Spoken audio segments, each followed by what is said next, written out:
Hello everyone, welcome back into Last Protagonist, reacting to a bunch of lore videos once again. Hope you're doing well. So on yesterday's stream, we checked out Debate and Switch, the trope that ruins stories by The Haze. Then Which Soul's Ending is the Darkest by Arcade K17. Then How Elden Ring is Like Real Life by Valathor117. Then we finished up going way over time, discussing Phantom Lee's video for way too long. What even is the Skidoo Tree? The Divine Trees Part 1, Elden Ring Lore Theory. So, still waiting on Part 2 there. So let me go ahead and get rid of the ones that we've already watched, because otherwise I'll forget that we've watched them.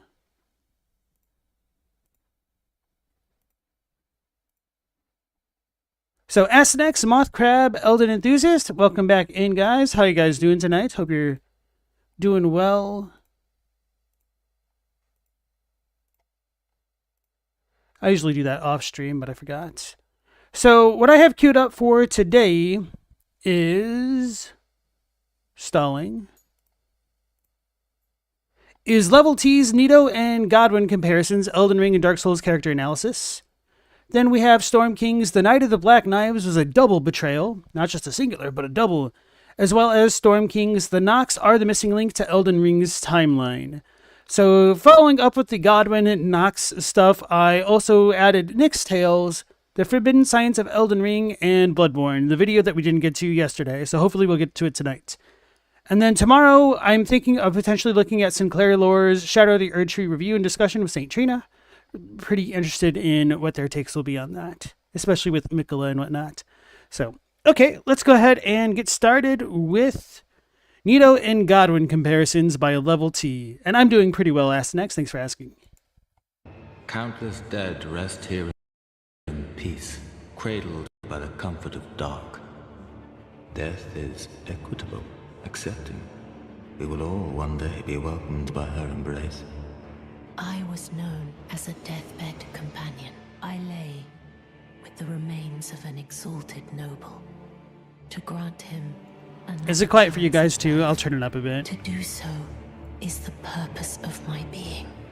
Lord Godwyn, such cruelty, such humiliation. My poor, sweet lordling should have died a true death. As the first of the demigods to die. As a martyr to destined death. The misshapen corpse on the Stormveil. That is a sacred relic of the Black Knives plot, as that famed night of assassination is known. Do you know of those who live in death? The very notion of life in death defies the Golden Order. We weave death and watch over the dead. Wee. That's what I heard at first. This task was granted to me by the one who gave us the first death. We will sing here forever, as we always have. They call me a foul and rotten witch. Yet you still wish to be held by me? These souls have committed no offense. They have every... Who is that? I don't actually recognize them. Held by me? These souls have committed no offense. It's obviously from Dark Souls 2. And that is the one that I've played the least, but I honestly don't remember that. Hey, Shadow, welcome back in. Right to life, only they happen to touch upon a flaw in the order. Some were rich, others poor. Some wise, some dull, but now they're all... Oh, that's a Milfinito? That may... Oh, one of the ones that you have to gather, maybe? just dead. Guess I didn't spend too long looking at them, now that you Death is pointed the out. end we all must accept. It is sleep, it is quiet, it is peaceful. Death in the lands between Lordran and Drang Lake is the unchanging force that is feared by the established hierarchy. Death in all these worlds have their masters. Gravelord Nito and Godwyn the Prince of Death are the figures that represent the calm that awaits all beyond the grave. While other gods and rulers would squabble amongst themselves for greater power, these two would continue to operate beyond their death to become something more. They would welcome the discarded, the meek, and the persecuted. After all, being alive is just the beginning. We will all return to our roots, one way or another. What a great pun. I like it. Hey, Captini, welcome back in. You guys sleep peacefully? How do you do that? Just turn your brain off, bro. Seriously, the way that I sleep or try to fall asleep sometimes is I just try to relax.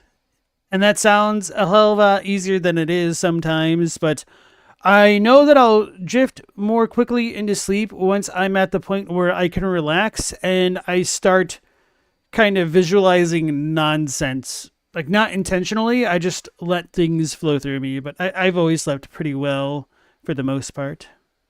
Hey, Mendacious Cat, welcome back in. Sleep? What do you mean sleep, question mark? You're a cat. You should be asking awake? Unless it's night. Gravelord Nito was one of the 4 beings who inherited a Lord's soul from the first flame. Nito, as the Lord of Death, was likely the first being to die after the appearance of the first flame that introduced the concepts of life and death to the world. I don't know how I feel about that. Like, I don't necessarily think he's wrong or that we could say he's wrong, but I just kind of got the vibes that Nito didn't die exactly as much as it is that he, like, never lived. And he just had the properties of death.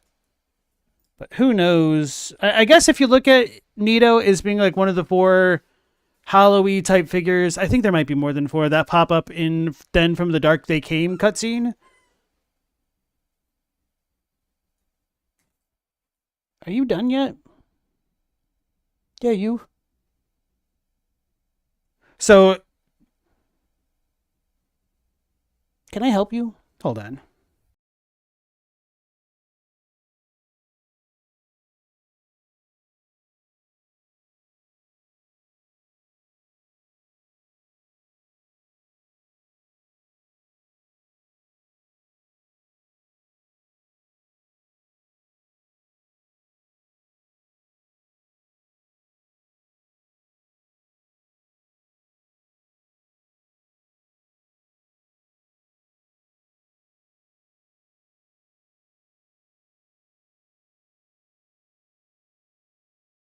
He was fighting the blanket again. All right, now, what was I saying about Nito?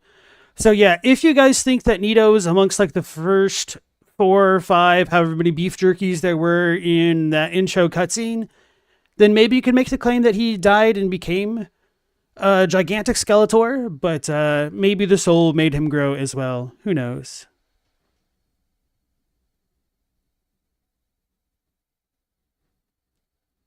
Mendacious Cat asks, I don't have the same hour-long video I've listened to dozens of times but can't remember when we go to sleep. I'm assuming you're talking about dreams. I do not. I do not have the same dream over and over. Captini's method to get exhausted doesn't work too well. That's why you're here at 5 a.m. So I'm a little bit of a sleep procrastinator where I try to not sleep until I'm tired, and sometimes that can bite me in the butt. But I also tend to sleep a little bit less than most people. I've gotten better about it, or worse in a way, since I've gotten a bit older, but I'm pretty good with 5 to 6 hours of sleep. And it's really difficult for me to sleep 8. He would also be known as the first of the dead. Nito would resurrect through necromancy and take on the form of a giant mass of bones covered in a large black cloak. Besides being the father of necromancy, Nito would also have the ability to control a miasma of death that could kill just about any living being, including the ancient dragons, as we see in the opening cutscene. After the war with the dragons ended, Nito would reside in the catacombs and Tomb of the Giants, where he would enter a deep sleep. In this state, Nito oversaw and administered death. His domain was the resting place for the gods, including those that resided in Anor Londo. Followers would begin to flock to his realm of light devouring dark, where they would become part of his Gravelord's servants' covenant. Upon being given a Gravelord's sword, followers would then begin to spread death through the eyes of death across the many worlds that intertwine and converge upon Lordran. Nito would also cultivate the rite of kindling, which would be used to strengthen the bonfires that littered the landscape. The ritual allowed clerics of the Way of White or undead through the use of humanity to increase the amount of Estus that could be gained at a bonfire. The creation of this rite could be a hint at Nito's potential role in the creation of the prophecy to lure a chosen undead to link the first flame. Nito's legacy would live on in Dark Souls' direct sequel, Dark Souls 2. This title would reveal additional followers created by Nito that would shed further light on this mysterious lore. The first of these beings were the Finito. These beings were capable of weaving death and tasking them with watching over the dead. Much like how death occurs naturally in the real world, the philosophy of death was non-discriminatory and inevitable as conveyed through Agdane's dialogue. And it's no secret that I'm a pretty big hater of... See, that I definitely recognize as a Finito. It's just the tattered clothes of the other one. Anyway, it's no secret that I'm a longtime hater of what they did with Nito and the 4 bosses' souls in Dark Souls 2. So I'm kind of fine with the Finito and Milfinito to an extent, but I really hate how that has like no connection to the Rotten. And even from a broader perspective, I don't like how disconnected the Milfinito and the Finito feel from the actual Nito of Dark Souls 1. Like, they don't really do anything with like the Basilisk Eyes of Death or really have too much in common with the Gravelord Covenant or anything like that. So I would have been maybe a bit more comfortable with this idea if the one who gave them the first death is not a reference to Nito, but maybe like the second incarnation of Nito, or maybe them saying the one who gave us the first death is the reincarnation of Nito, and it wasn't like the first Nito, I guess, but the Rotten sucks. Hey, Global Sequence, nice to see you again. Gravelord Nito, indeed. Their 4 bosses were just worse versions of DS1. Well, I'm sure some people appreciate the Lost Sinner more than the Bed of Chaos, but yeah. The second group of followers created by Nito were the Milfinito. These women were tasked with singing to comfort the dead. They knew little of the outside world or themselves beyond this task. Both groups of followers would carry out their tasks long after the great dead one was gone. The Finito would guard and ensure those in the undead crypt would remain in a state of death as the grave wardens. The Milfinito would sing to the dead to bring them comfort. The crypt was also kept in a state of perpetual darkness, likely to produce greater soothing, stillness, and peace to the dead. The marshy landscape leading to the crypt was home to the bright bugs said to have been born from the corpse of Nito. These insects would dance to the song of the Milfinito as well. Many groups attempted to conquer the undead crypt, but were eventually turned into guardians by the grave wardens to never rest again for all eternity. The Ladia witches would ally themselves with the grave wardens at some point, taking a position within the undead crypt. These witches were servants of Galib, the god of disease. It is likely that this god was an interpretation of Nito from an offshoot group of witches. This alliance would not last long, as the wardens deemed them as blasphemers for not properly upholding their position and not properly respecting death according to their set description. While there was a large establishment of followers in the crypt, many had forgotten who Nito was. He was referred to as the Great Dead One by his followers. Beyond his followers, Nito's memory and influence would live on through his literal soul. It is likely that the Rotten came into possession of Nito's soul, which would transform him into the amalgamation of bodies we see in-game. The Rotten would create... So for what it's worth, it's more or less canon in my eyes that the Rotten is supposed to be the reincarnation of Nito, because when you go into the New Game Plus cycle or use a bonfire aesthetic, he will drop the Great Dead One's soul, or whatever it's called in DS2. Create a sanctuary for all things thrown away in Drangleic, not too unlike the first of the dead. On a New Game Plus playthrough, the Rotten will drop the old Dead One's soul, aiding to this connection between Nito and the Rotten further. Nito's legacy would also live on in Dark Souls 3 in some small areas, such as the Ritual of Farron Keep, through his likeness being depicted in one of the carvings above the shrine. There is also suggestion he was devoured by Aldrich, since we can see some of his old attacks in that particular boss fight. The Lord of Death would leave the Soul series as he entered, calmly and quietly. That was a little bit of a weird transition. So Astynex said that they're not sold on reincarnation so much as holds the soul. He has his own soul, right? I think it's the cat which tells us that they're essentially reincarnations. Let me look at Shalqua's dialogue. I don't remember enough of DS2's dialogue. Oh, are you going to see the old ones?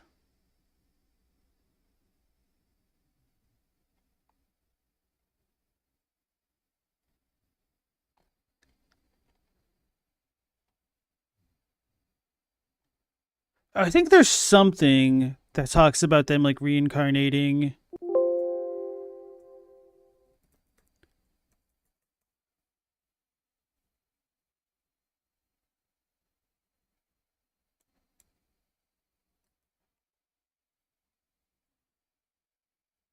Hold on, I think I might have found it.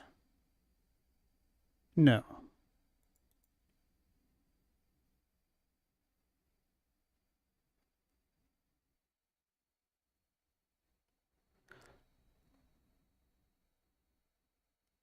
So, Shalquar says specifically that the Lost Sinner tried to light the first flame, so I don't know if they tried to do that again.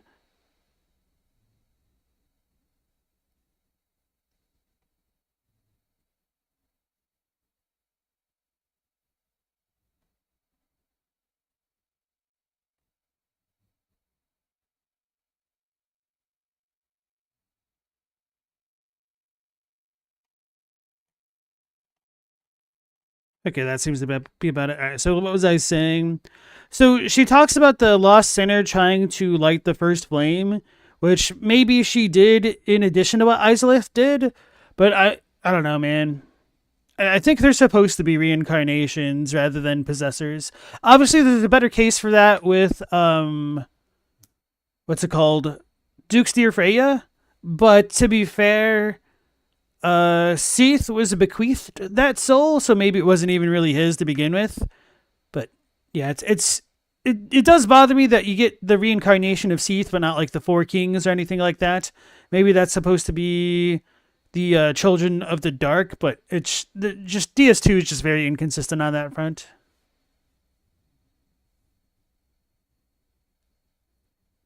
Could it be the bug? Well, we kill the bug, so then I guess the question becomes, how did the bug come back? And I mean, they kind of retconned it by the time of Dark Souls 3 anyway. Which is also why I don't give it as much credence as I probably should. I mean, I take it for what it is, but whatever. Let's go back in. The Prince In the of lands Death. between, another god of death would live on and die in a similar manner. Godwyn the Golden was a child born of Queen Marika the Eternal, and Godfrey, the first Elden Lord.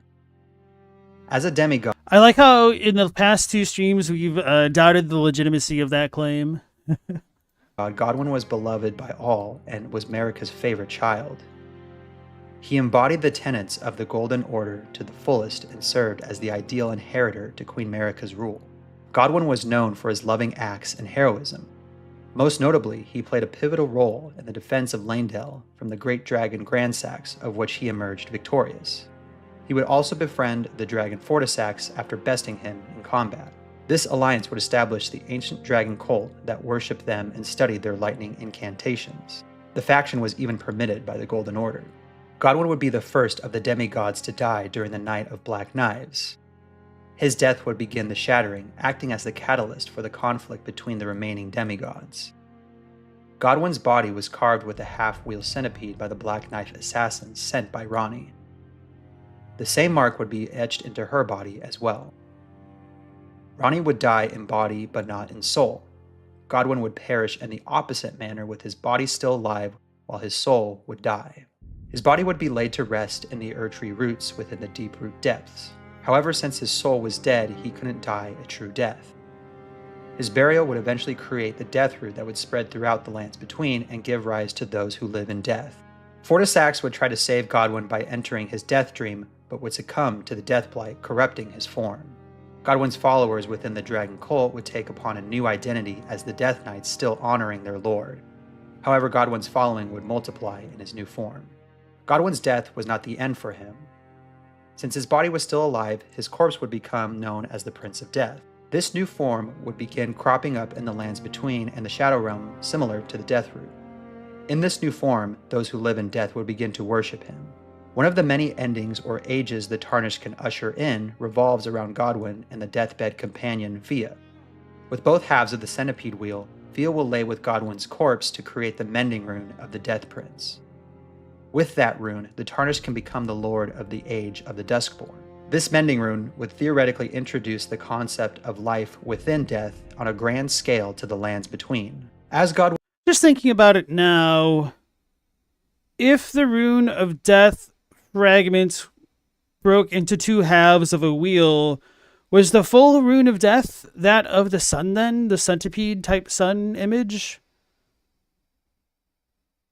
The sun realm lore intensifies, perhaps. The concept of life within death on a grand scale to the lands between. As Godwyn the Golden, he would... So just to walk back my own thought a little bit, it's bothersome because the implication is that the fragment of the rune of death was the full sun because it breaks into half between Ranni and Godwyn. So then why is a fragment a whole sun? Shouldn't it have been the full rune of death? Maybe the full rune of death, destined death, I should say, is the sun plus something else.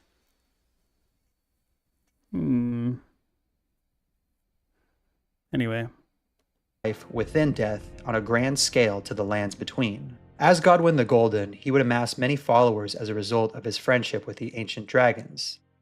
The ancient dragon knights would worship the dragons and utilize the lightning dragon cult incantations. The Death Knights would assume a new role and aesthetic following Godwyn's demise and travel to the Land of Shadow in search of his cadaver surrogate to usher in the Age of the Duskborn according to their armor description. Godwyn's influence would reach commoners in some omens. A notable faction that would rise from the Prince of Death would be the Mausoleum Knights. These soldiers can be found guarding the wandering mausoleums that would house the soulless demigods. One of the most notable features of their armor are the large feathers that could be a nod to the Deathrite birds. These soldiers willingly curse themselves through self-beheading in order to serve in death. Their shields are adorned with the sun eclipse, representing their protection over the soulless demigods and keeping destined death at bay.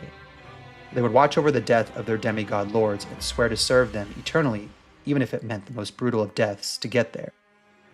You know what? Watching Phantom Leaves video yesterday and thinking about the Erdtree avatars kind of being headless right now makes me think about that in relation to the Headless Mausoleum Knights. I wonder why being headless protects one from destined death specifically. Is the soul in the head or something, and therefore if you remove the head, the body can continue on?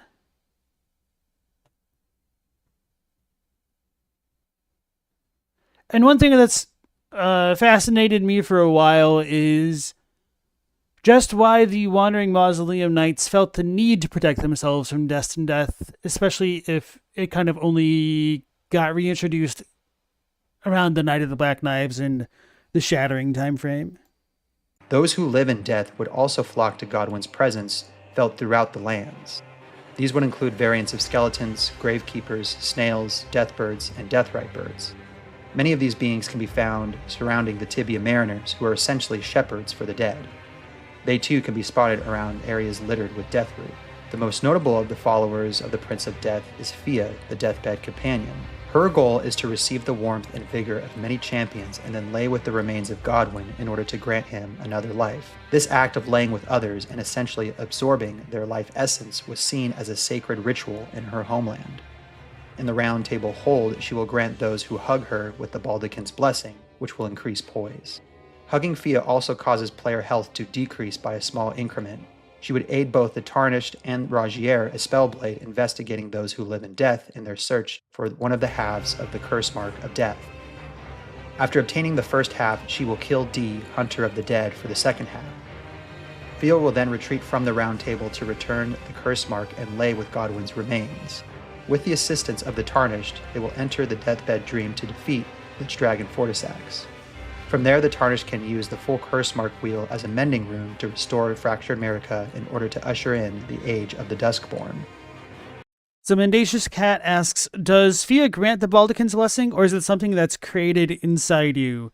It's a little bit of both. So what happens is when you get embraced by Fia, you will shave off a tiny amount of your maximum HP, and then she will take that because it represents your willpower. She's borrowing the will of the champions. I think that's a little bit different in the English.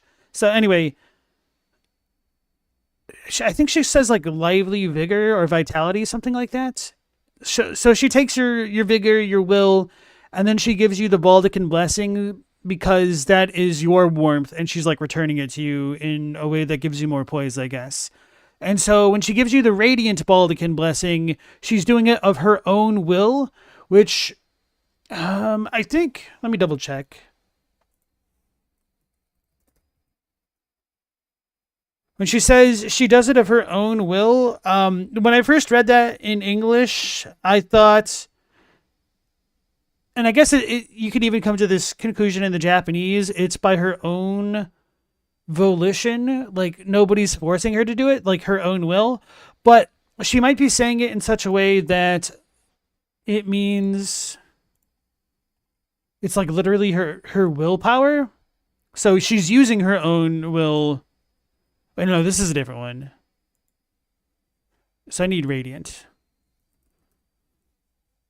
I was looking at the wrong thing. Okay, the soul blessing she imbues with her own volition. With her own, of her own volition. Hold on, let me...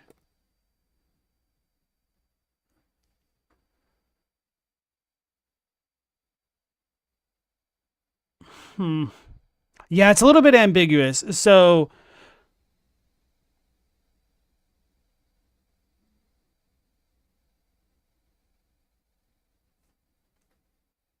No, this is a different Ishii. Well, it's not Ishii. Anyway, I wonder if she's using her own like warmth in the Radiant Baldicin blessing because she doesn't embrace you to do it, so it makes sense in a way that it's coming from her directly. Yeah, that's probably the easiest way to reconcile the differences there. So, anyway, good question. Let's go back in.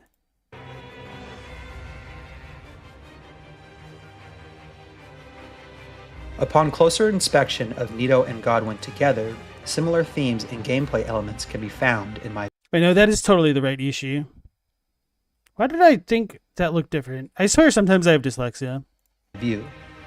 Both lords to me represent the ideal lord, or the one that seems the most in line with their title, free of ego and selfishness. Nito worked only to fulfill his purpose as the administrator of death. He seemed to have no ego or quarrels after the war with the dragons, while the other lords would bumble their way through trying to relight the first flame and clutching tightly to their crumbling world. Gwyn's ego would be his downfall. Izalith's hubris would be the end of her domain and her children. Seath would succumb to his intellectual madness, and the furtive pygmy would be locked away from the rest of the world, taken advantage of by Gwyn. Nito is simply like a force of nature. He administers and oversees death and seems to want nothing else than to simply sleep. Much like the ancient dragons, he remains stagnant and unperturbed. Similarly, Godwyn is the ideal lord in that he was America's golden child. He was probably the only child that she actually loved. The inhabitants of the land likely saw Godwyn in the same light. He was a stand-up guy who was able to defeat the dragons through diplomacy and friendship rather than brute strength. His death likely would have been the only one that could have triggered the shattering simply because Marika cared about him so much. He could have even been the glue that held the family together. The same could be said for Godwyn in his new state as the Prince of Death. He, much like Nito, seems to be in a stagnant state free of conflict with the other demigods. Even in his new form, he is still beloved by his followers, like the Death Knights. They still serve him, even beyond his death. Nito and Godwyn, in my view, are the... Correction, he said, despite being an affront to the Golden Order. Even beyond his death. Alright, so let me back that up a little bit more. Seems to be in a stagnant state free of conflict with the other demigods. Even in his new form, he is still beloved by his followers, like the Death Knights. They still serve him, even beyond his death. Nito and Godwyn, in my view, are the most... Oh, that wasn't a correction, that was just like an addendum.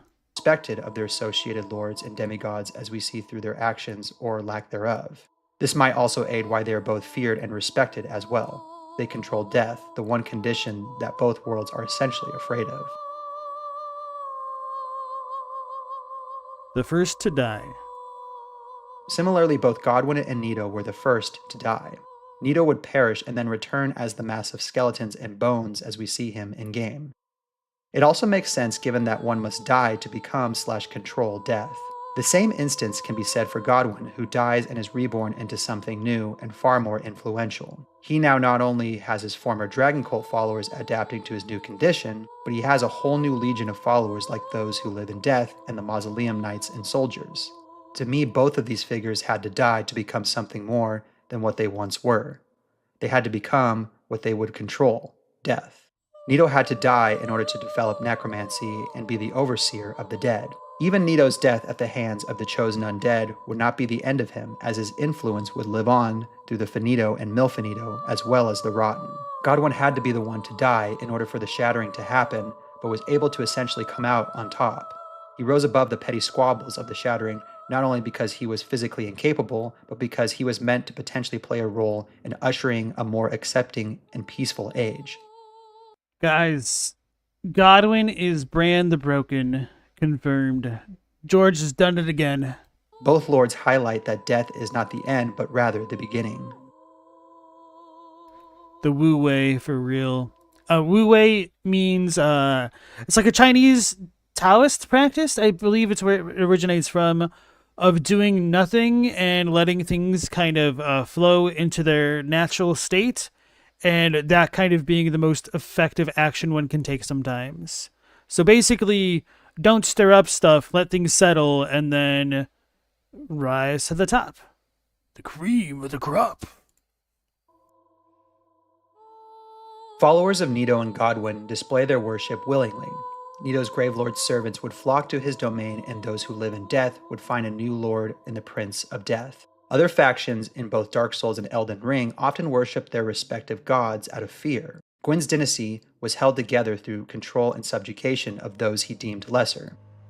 The same could be said for the Golden Order, that was a much more exclusive religion, barring access to those seen as lesser, such as the Omens and those touched by the Crucible. Both Lords of Death offer a place for those who may not belong. Death welcomes all into its eternal slumber.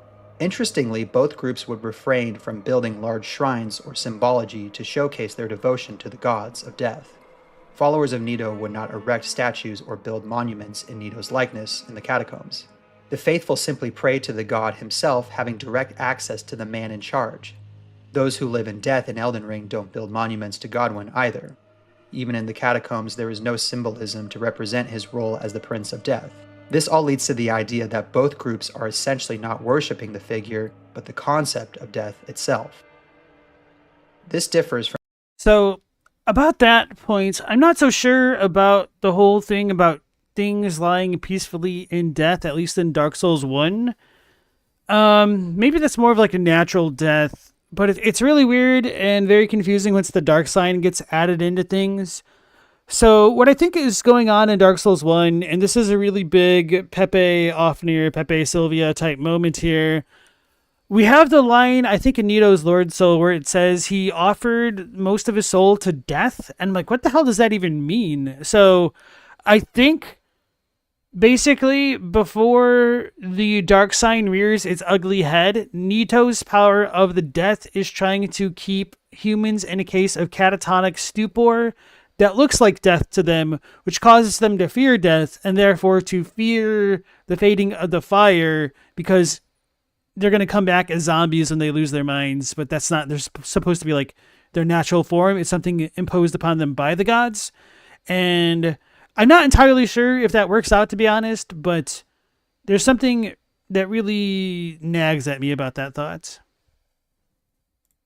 From many factions that we see, where most of the factions give reverence to a particular figure. In the case of death, they just happen to have figureheads that represent the abstract concept of death. Marika, for example, is directly worshipped as the figurehead of the Golden Order, which is the polar opposite to what we see with Nito and Godwyn. Instead, the Gravelord's servants, the Finito, and those who live in death serve death as the concept above their respective figureheads. The Finito have long forgotten Nito, but still worship the practice and preservation of death. Godwyn similarly has lost... Isn't that weird though? Because Agdane is the one who tells us essentially that humans were once one with the dark, and then how queer are you humans, never separating truth from fiction? He doesn't say truth from fiction, I don't think. But anyway, it's kind of weird that he would remember the origins of the humans well enough, but apparently not that of his lord and master. Hey, Weddy and Hilko, nice to see you guys again. Welcome back in. Lost the title of Godwyn the Golden and is simply the Prince of Death. He is the chosen figure by those who live in death, rather than the leader that was forced upon them. I find that the Nito and Fia operate in similar fashion to their respective lords. The Nito were created to calm the dead through their song that was taught to them by Nito. They were born with a singular purpose and know little outside of that purpose, as it seems to be their only sense of self as we hear through their dialogue. Similarly, Fia has one purpose. Her task was to lay with many champion warriors in the hopes of using their warmth and vigor to bring new life to Godwyn. She is offering some comfort as a deathbed companion for those who are passing on to the next life. Her purpose is to bring Godwyn new life and continue his role as the Prince of Death to become something more. So, he might be right about that. I'm not entirely sure if her goal is to revive Godwyn specifically, because she did say she was supposed to give birth to an exalted noble in her homeland originally, or something like that, something along those lines. And the way that I look at Fia is that she might be kind of similar to the shamans or the Miko in Shadow of the Erdtree, poor Shadwick, in that Fia, if she provides relief to those who are dying, then they will be able to die peacefully and not in pain and anguish, and then that will prevent their souls from becoming stuck in the karmic imbalanced limbo of life after death. So even though she essentially embraces life after death to a degree, the origins of the deathbed companions were to provide succor to those who are dying. And of course that isn't stated explicitly in the game, but we have other people dying in pain and agony. Their agony goes on to create enmity and grudges within them, which goes on to form into curses, which prevents people from passing on peacefully, because the Baldachin's Blessing has probably one of the most significant lore item descriptions in the game. And let's go ahead and pull that up. With the favor allows one to forget any aches and pains. In death, there is only peace, for in death, there can be no sensation. So what this implies to me is that curses, even though they're kind of dead in a way, they're more in the effectively undead category, because if they were truly dead, they would be at peace because there's no sensation, but these dudes are in angry grudge mode, and that prevents them from passing on because they're just so full of wrath. And then Rachel Rogers, welcome back in. Nice to see you again. And Zero, welcome. While not entirely the same, I find that the Nito and Fia have a similar aesthetic with their attire and demeanor. They both want to be left in peace and fulfill their purpose to serve death. Notably, Fia kills Dee only because he posed a threat to her and her. That's the Oswald of Kareem pose. How come I never thought about that? Her arms are a little bit lower, but purpose. The Nito and Fia are non-hostile to the player character even when attacked, aiding to their more passive nature. Also, how the hell she do that? How come we can't do that? Actions of Neato and Godwyn ultimately seem more accepting of followers. They welcome death in all its forms rather than presenting exclusivity or requirements to enter into their fold. Arguably, I find that these groups to be the most welcoming of any in the series. Even Fia's words upon leaving the Round Table state that the Lord of the Many and the Meek will rise once her task is complete. Agdane's dialogue also expresses the equal nature of death. No matter who people were in life, it doesn't matter in death. It's all accepting and equitable. That's right, because in the end, it doesn't even matter. So yeah, I totally got demonetized yesterday for playing like the 6 seconds of that stupid Evanescence song. The right to life. An interesting concept that this brings up for me is the notion of right to life. Rogier expresses his wants to those who live in death to have a right to life just as much as anyone, despite being seen as an affront to the order. Fia's dialogue frequently mentions the persecution of those who live in death as well. While there is no suggestion of persecution directly through dialogue among Nito's faithful, it's no surprise to see the dead tucked away in a far corner of the world as we see in-game. I also find that the persecution of the undead likely transferred to the dead as well. Much like the way the catacombs were tucked away, the undead asylum was built isolated from the rest of Lordran. Death in both games is seen as an affront to the proper nature of the worlds, and therefore it is shunned, hated, and persecuted. Their followers want to live in peace, while the established hierarchy says otherwise.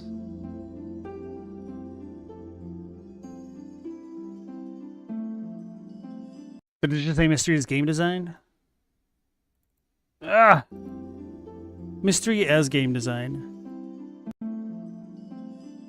From a design perspective, both Nito and Godwyn are left as mysterious beings. We do not know too much about them as the respective lords of death, nor do we engage in direct dialogue with them. Very little item descriptions hint at how they operated in terms of their values and aims. Instead, we only get information from their followers, and even they seem to not entirely understand whom they serve, since they focus more on the worship of death versus the administrators/representatives of death itself. Again, death is a force of nature that is unchanging and unknowable in Lordran, Drangleic, and the lands between. It simply is. There is no school or study or devotion to death. Instead, the followers work to preserve it rather than change or manipulate it. Those who do attempt to manipulate it are punished much like the Lady of Witches. Death is meant to be left undisturbed, and that same nature to want to be left alone is displayed in the followers in their passive nature. Death is essentially peace rather than something that is overtly evil. Instead, it represents the end, but also the beginning of something new.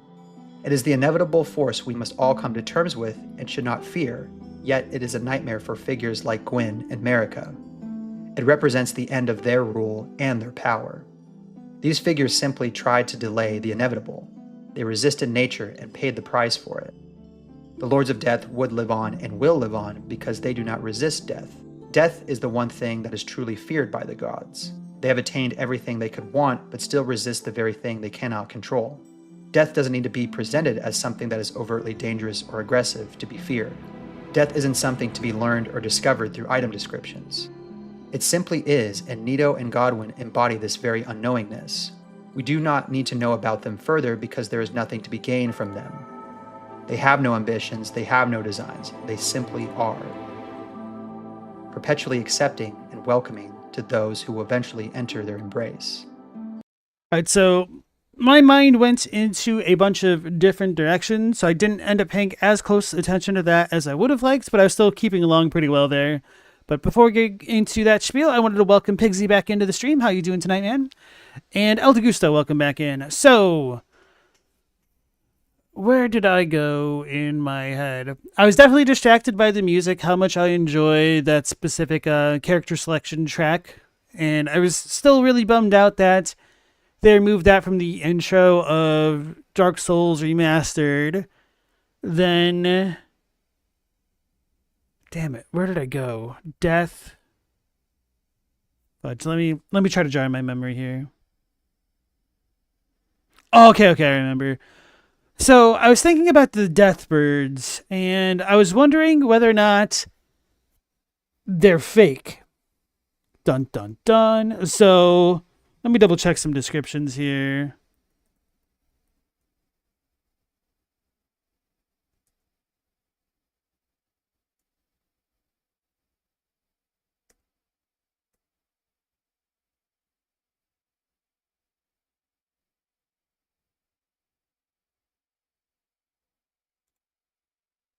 Looking at Death Ritual Spear.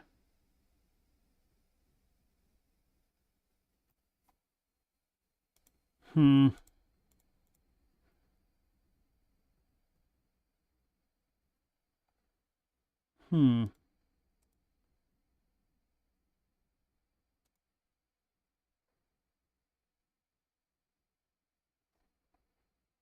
I guess the weirdest description that could go against my idea would be the Twin Bird Kite Shield, which says, the Twin Bird is said to be the envoy of an outer god and the mother of the Deathbirds. So before going into that spiel, let me look up some either footage or screenshot that I have.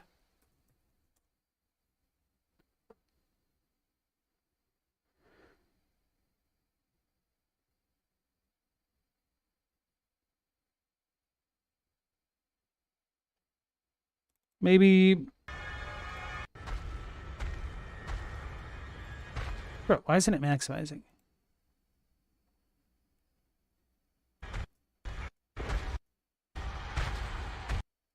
I know it's got to be in one of these things. Sorry if that's super loud. Can you see it in this one? Maybe not so well.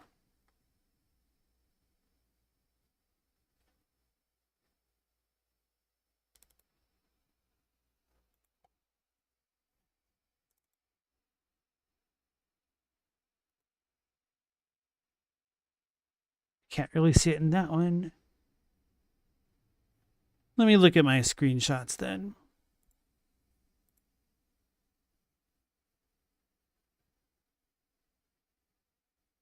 Oh, I do have it in a screenshot. Okay. Hold on, Sir Pigsy. So, when you actually look inside the Deathbirds, there's corpses within them. Isn't that strange? So, the tinfoil thought that I had for a moment here was, we're told that the Hornsent were... Well, maybe not we're told. We're left to infer that the Hornsent may have had some connection to the Deathbirds, because we've got the little grave golem thingies all hanging around near a limb. And we also have the Deathbirds in...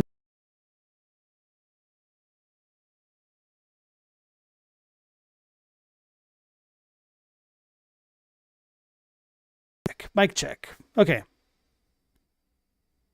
No, my mic just died. So, it came back. That's good news. Okay, so I said we have the Deathbirds in Karo's Hidden Grove and Deathbirds, same difference. So thanks for letting me know where I cut off, Mothcrab. And if the grave golem thingies were created to honor the Deathbirds and the Deathrite birds, and they have like people in them, and they like burned ghost flame and whatnot, that's all well and good, but we're told that... What is it?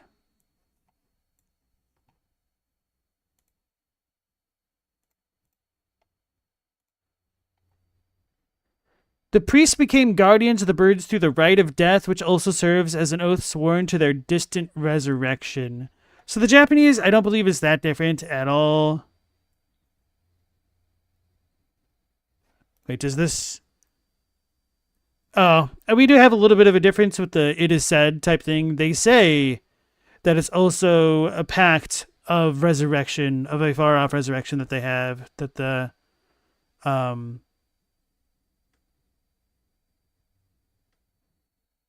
Hold on, let me look at the English.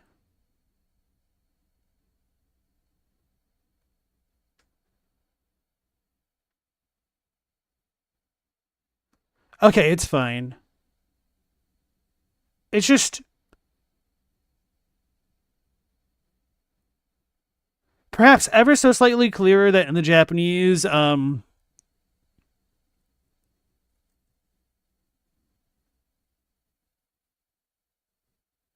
I don't want to say like it's clearer. I think it's more like once you have the context of both, it kind of makes it clearer. But on their own, each is just whatever.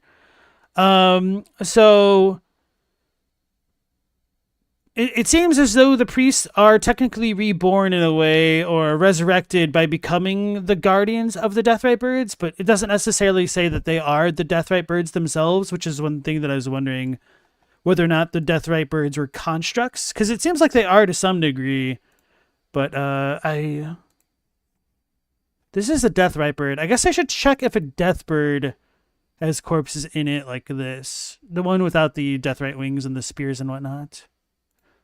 So anyway, if the Hornsent did revere the Deathbirds to some degree, were these Hornsent without the horns? Were these like folks before there were Hornsent? It's very strange. So just wanted to share that kind of cursed thought with you all right there.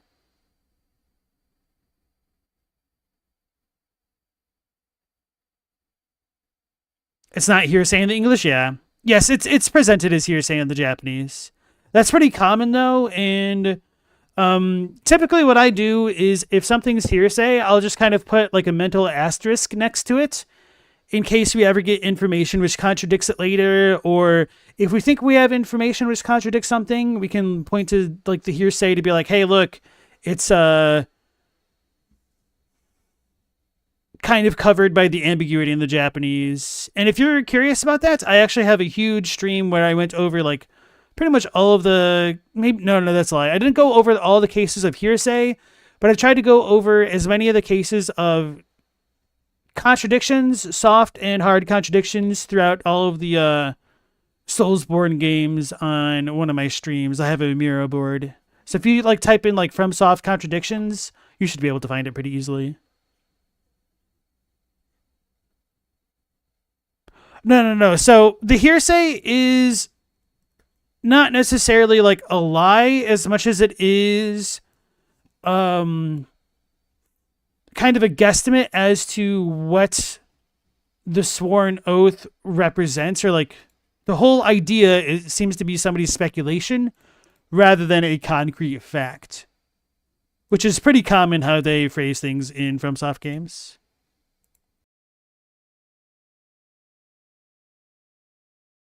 And then Pigsy said, another important part of the hearsay is that it tells us that other people knew the info, not just us, which is the case for some items. That's true. And so when you have hearsay, it isn't always representative of like truth as much as it is representative of beliefs of the world, which I think is very important. And some people get hung up on that. That stream is before the DLC.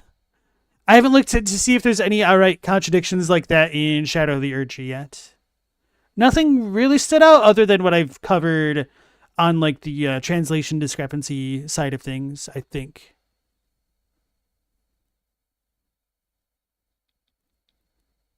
And then Pigsy was asking, I mentioned I wasn't sure how the lore, if the lore fits together or not. Was there a specific question I wasn't sure about the lore not fitting it together to answer?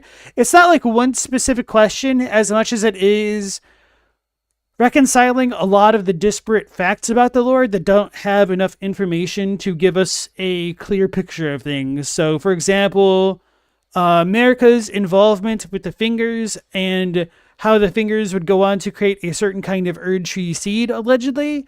And if that has any bearing or relationship to the actual Erdtree and the Erdtree's relationship to the Elden Ring itself. Is the Elden Ring an Erdtree seed? Was there an Erdtree seed? It's only ever listed as hearsay, but it seems like there's arguments to be made that it probably was, because we have golden seeds elsewhere, and they make trees, so that's just one thing. Then we have to deal with like the original sin of the fire giants, the cardinal sin rather, America's original sin, the Nox creating a lord in their blasphemy. We have ways where we can make this kind of fit together, but I don't know if we have a great way of fitting things together super cohesively that makes intuitive sense to people.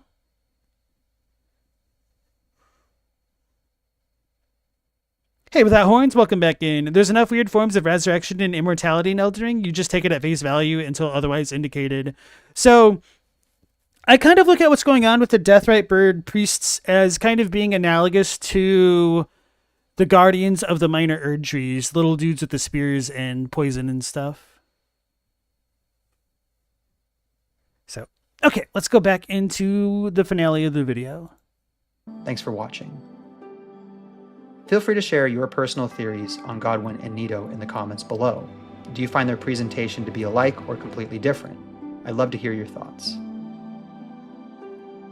If you like my thoughts on FromSoft titles as well as other video game titles from time to time, feel free to subscribe and like this video if you got something out of it.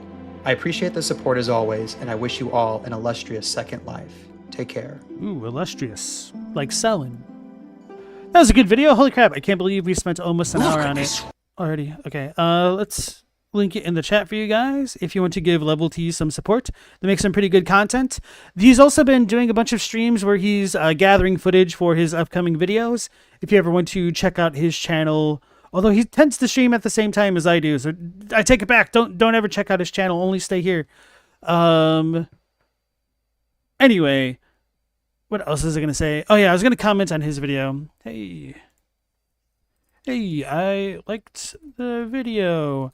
However, I do think there is a pretty big difference in the presentations of Nito and Godwyn, in that Godwyn is soulless and in a way still half alive despite being called the first of the... I should put this on quotes. First dead demigod. It's also arguable that there are remnants of bodily life within Godwyn, which Fia then takes to gestate her mending rune. Winky face. Too late. Captini subscribed. Oh no, what have I done? You monsters. You're gonna leave me.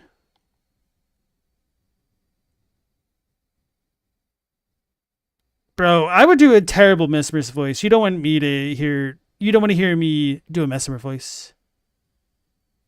Hey Robbie, nice to see you again. Have I heard of Ender Lilies? Yes, I have actually. It seemed alright, but I have other seemingly higher quality Metroidvanias that I wanted to get to first. Did you just get it recently?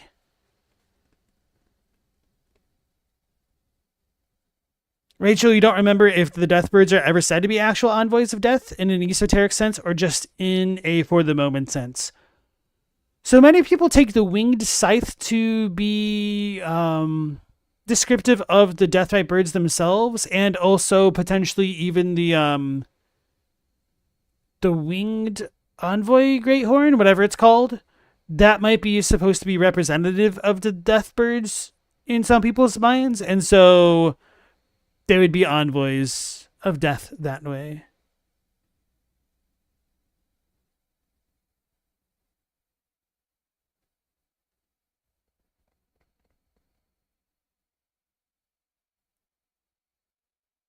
Without horns, you wonder if he's the first dead demigod in the sense that he's the most important. I wish, it might be a figurative sense of the phrasing there, but it would just really suck that you can't really tell when descriptions are being figurative and literal at times. Chaddock, by the time you buy and play the DLC, all those questions will either be answered or long forgotten. Bleh.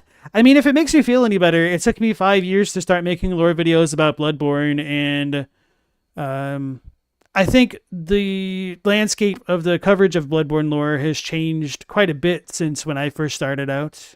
So, you never know. And plus, we're going to get Night Rain in almost 2 months to completely flip all we knew on our heads, right? And then Blood Ring, welcome on into the stream. You're doing a death build right now? I thought you said death blight for a second. I was like, how does that even work? Most things are immune to it. You're rocking your family heads and the Prince of Death staff. Nice, horrible build, but pretty fun. Depending on how strictly you want to adhere to that, I would recommend also using the Nox Silver Mist, because that's actually pretty damn good in certain situations. After 1.0, it can indefinitely stun the Abductor Virgins at the very least.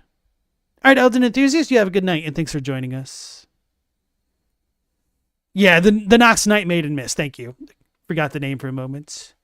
All right, so let's go ahead and check out...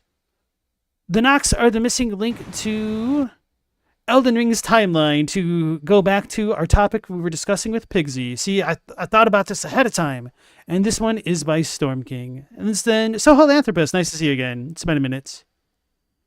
What are my thoughts on Duskbloods? Okay, so let me hydrate and then I'll get into that.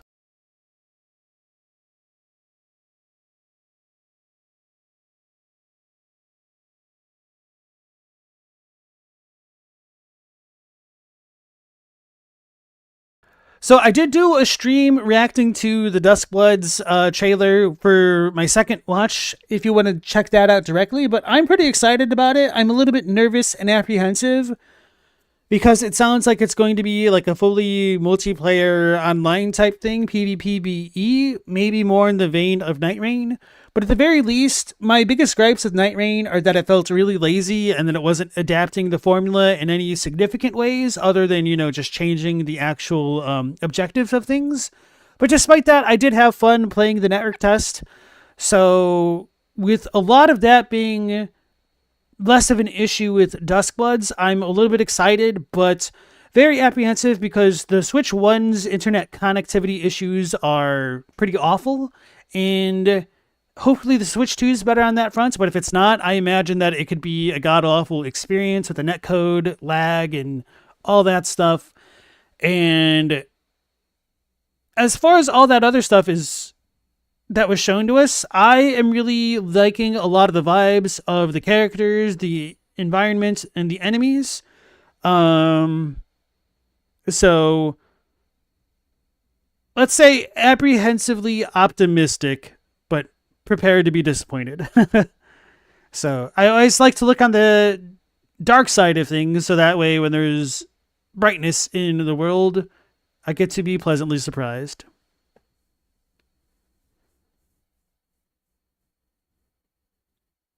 And Mao, welcome back into the stream. Yeah, and that's another big chunk, Pigsy, with the Ancient Dragons fitting in with the Horn Scent and Marika's Rise. So, there's a lot of stuff where I think you could try to put them together, but I don't really feel like there's enough pieces in the game to make a concrete statement without a lot of jumps to fairly natural conclusions, but they still require leaps of faith. Oh no, Chadwick, you kicked your cat? All right, guys, let's go to Detroit and get Chadwick. We got to gang up on that bully. He's a jerk. Look at this guy. Okay, so Storm King. The Nox are the missing link to Elden Ring's timeline. Do you hear that? The sound of water. The river that flows in my home. The eternal city. So this is obviously the cut as see me dialogue, which, if it's cut, it may have been cut for a reason. I'm actually really surprised we didn't have anything in the DLC to tie this stuff in more concretely, or pretty much anything with the Nox. I mean, sure, you kind of have Ymir and Yolan, but that ain't it, bros. I was really, really excited when we saw Ymir in the trailer. That turned out to be a nothing burger. I was really excited to see Midra when we saw him in the trailer, and Anaya in the painting, and that turned out to be a yellow burger filled with despair. It's suffused with the blessed wonders of the stars. The world of Elden Ring is as vast as it is ancient, and the veil... What is this song from? I've definitely heard it before. I'm going to back it up. And so Philanthropist, you reminded me of one other thing that I wanted to say about Duskbloods is part of my apprehension about a game like that is what happens to it when people move on from it. If it's not going to be a fully live service game in the vein of a true MMO, then I'm curious how actively it's going to be played 6 months after release, which is how I feel about Night Rain. So if anything, maybe seeing how Night Rain does can influence that, especially because Night Rain's not going to be crossplay for whatever reason, which is just beyond short-sighted to me. And with Duskbloods being an exclusive, it could be pretty rough if not everybody can, afford to even get a Switch 2, especially with how prices might be fluctuating in the future. No. I didn't say yellow. I said yellow. Hey, Level T, welcome back into the stream. Actually, no, this is your first time in the streams, I think. Hey, appreciate that, bro. And I also shouted you out and told people to visit your streams when you're catching lore footage. And then I realized most of the times when you're doing that, you're streaming when I stream. So I said, don't visit you. So friendly competition. But yeah, I enjoyed the video. And thanks for stopping by. All right, so I've been way off topic, so I'm going to go back into the video now. The world of Elden Ring is as vast as it is ancient, and the veil of time has obscured much of its history. What we are left with is a world of ancient empires literally collapsing in on one another, filled with cryptic hints and environmental clues of what once was. In this first video of the series, we are going to attempt to piece together the timeline of the lands between, spanning from the most ancient civilizations all the way to the modern day. Okay, it's Skyrim. That makes sense why I recognized it but couldn't place it. Today, we will be covering an empire whose cultural fingerprint can be felt all across the lands between. The Carians of Rhea Lucaria, the Golden Order of Leyndell, and the Eternal Cities of the Underground. Once these three cultures were all one and the same, and the observation of the stars was synonymous with the worship of the Greater Will. This ancient empire's rise and fall shaped the modern era. The missing link was laying just under our feet this whole time.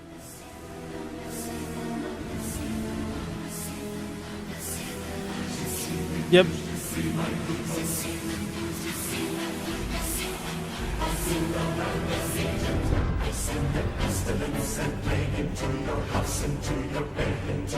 I'm gonna get demonetized for sure now.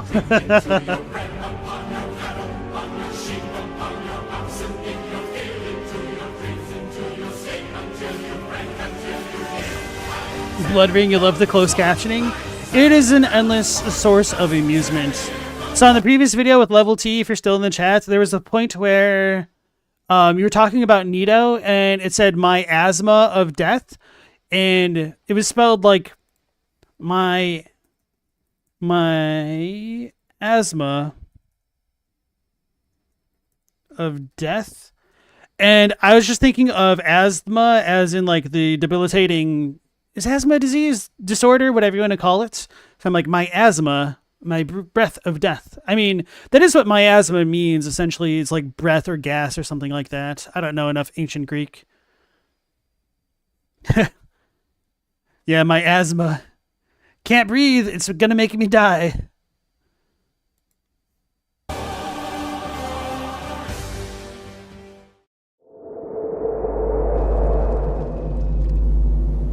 That was in the Prince of Egypt movie. Okay. The fingers have willed it so.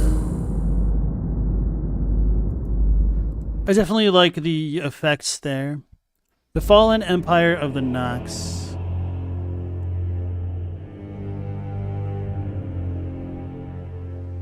This topic will be split into two videos, just as the history of the Nox is. There's the story of an ancient empire, which spanned the entire continent and gave rise to the most prominent cultures in the lands between, but whose story is now only told through abandoned cathedrals, statues, and cryptic descriptions. And there's the story of the modern Nox, who reside in the underground within their eternal cities, awaiting the age of the stars. These two periods are split by a cataclysm. The Nox betrayed the Greater Will and were subsequently banished under the earth, an event which almost certainly coincides with the arrival of the alien Estelles, living stars which haunt the underground after the destruction of the nameless eternal city under Leyndell. Wait, didn't he just contradict himself there? Haunt the underground after the destruction of the nameless After the destruction. Okay, so he didn't contradict himself there. All right, so this is something that I do disagree with, and it's a little bit clearer in the Japanese, in the Eternal Darkness description, that Estelle is spawned from the despair of the Nox, which to me implies that the reason they were despairing is because they were quote-unquote banished or destroyed underground. There's also some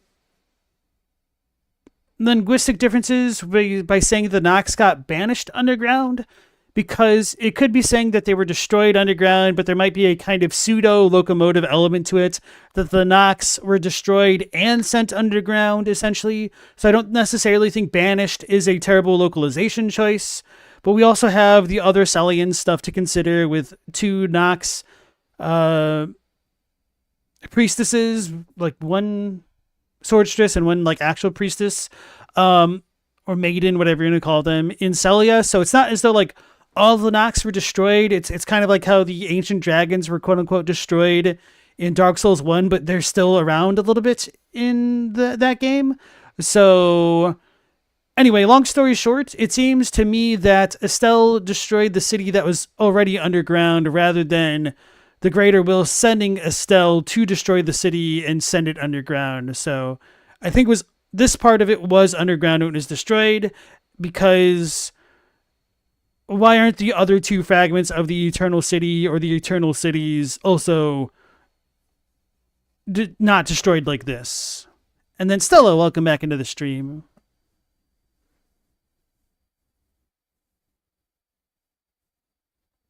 All right, let's go back in.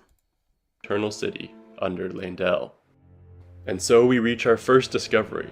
The fact that the Nox's attack against the Greater Will and its vessels, evidenced by the Fingerslayer blade, is described as a betrayal, implies that the civilization they once were a part of was aligned with the Fingers. The Fingerslayer blade itself is said to have been born of a corpse, and mirrors the design of the sacred relic greatsword, which itself is the corpse of Radagon. So, by this logic, the Fingerslayer blade was likewise born of the corpse of a god. In this world, a god is defined as a vessel, or potential vessel, for the Elden Ring. And so, from these descriptions, we can determine that the hierarchy of this ancient civilization was likely much the same as the modern-day Golden Order, an order led by a female god, a vessel for the Elden Ring, and her lord consort, an order guided by the words of the Fingers.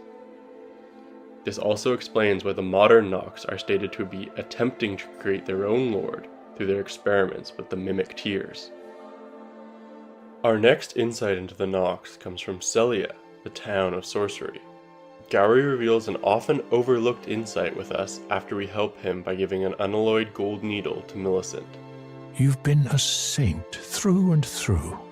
As thanks, I vow to impart to you my knowledge of the lost sorceries of the Celians, descendants of the Eternal. This is further evidenced by the Nox swordstress and monk within Celia, as well as the empty version of the giant thrones we find within the underground Eternal Cities. This might seem somewhat unimportant at first, until we connect Celia to another character, primeval sorcerer Lusat, whose staff we acquire after defeating the pair of Nox in Celia, and who Sorceress Selen explains. Master Lusat is another founding Glintstone sorcerer. After his expulsion from the Academy, I heard that Master Lusat returned to his home, a place called Celia, in the eastern Caelid wilds. This is a huge detail, because Lusat is not just any mage, he is one of the founders of the practice of Glintstone sorcery itself. Hey Kyle, welcome back into the stream. So Pixie said Estelle took away the false night sky, which was created after they were banished underground. It is technically ambiguous as to what sky Estelle stole. Some people think that Estelle stole like the actual night sky, and that's a figurative way of saying that Estelle sent them underground. But I agree with you regardless that I do think Estelle stole their false night sky, and he kind of uses it sometimes in some of his attacks. All this primeval sorcery, said to have been discovered by an ancient astrologer, thought to be the founding glintstone sorcery. The glimpse of the primeval current that the astrologer saw became real, and the star's amber rained down upon the land. Lusat was an astrologer, became one of the first glintstone sorcerers, and is a descendant of the Eternal City. This is truly wild to consider, because this seemingly inconspicuous detail connects everything. Let me explain. Traveling to Liurnia, specifically to the Church of Vows, we meet Muriel. He tells us of a ritual which was once performed in this ancient building. Radagon once cleansed himself with celestial dew, repented his territorial aggressions, and swore his love to Runala. The order of the Erdtree and the fate of the moon were conjoined, and all the wounds of war forgiven. This miracle blesses the Church to this day. What's most interesting about this miracle is that it was performed at the statue of a Nox Night Maiden and uses celestial dew, which is a hidden tear found in the Eternal City, also known as a night tear. Once upon a time, the stars of the night sky guided fate, and this is a recollection of those times. It is notable that both Radagon and Renala understood and respected the significance of a ritual of the Eternal City. We will return to this church soon enough. It is also important to note other cultural similarities between the Carians and the Nox. First of all, the practice of turning humans into puppets is exclusively practiced by Celebus, a Carian preceptor, and Pydia, a Carian servant. The sole exception to this rule can be found within the Eternal City. I think there's another argument to be made that the literal marionettes are a form of puppetry, although I understand that he's not trying to equate like literal puppets to the puppeteered humans who kind of lose their consciousness or something along those lines.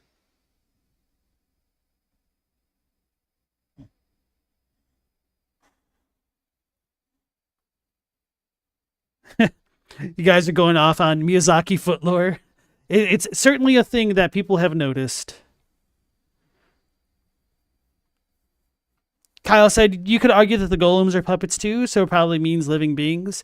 That's an interesting point about the golems. We don't know who crafted the golems. Many people think that they are part of the Rao civilization because they tend to be around ruins where there's like the divine bridges or the big old pillars, and even in Shadow of the Erdtree, there's a lot more golem corpses and stuff, and even a live golem in those ruins.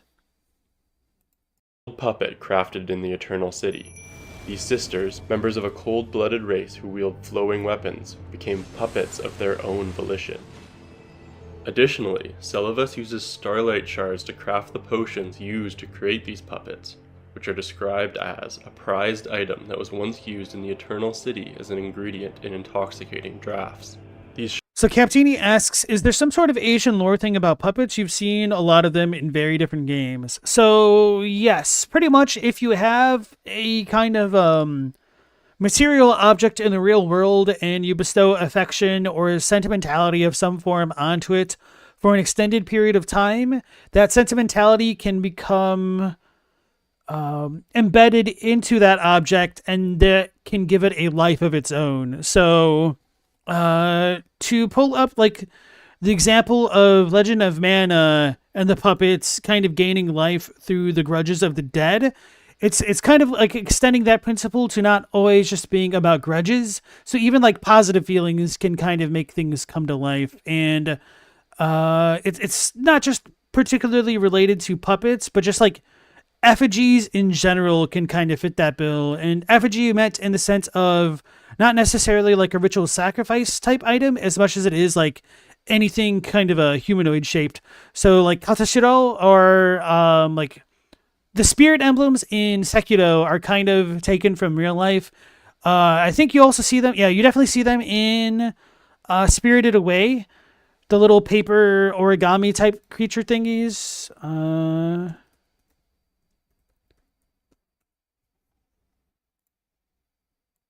That attack Chihiro or Sen, but not really. So these things can kind of be imbued with like energy. Oh, they call these Shikigami. That makes sense. Sekiro Spirit Emblem. And it's kind of like the same principle. And this is a very crude effigy in a way, so the more human the thing, perhaps, like the more effective it becomes. But that's kind of my vague, passive understanding of things there. Rachel asks, what does cold-blooded mean in this context? That's actually a good question. It means a literal alien race. It doesn't mean... Wait, does it mean cold-blooded? I don't think it literally means, like, not hot-blooded, but it means alien, I think. Let me double-check.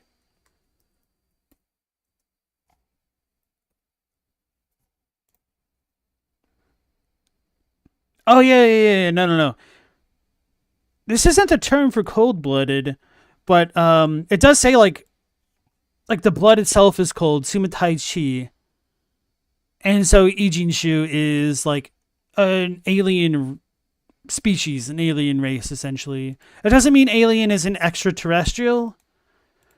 So the Nox are different, guys. And the thing that really blew my mind about this description is that it isn't even written with the customary "it is said" in the Japanese as well as the English. So this is an actual fact, guys.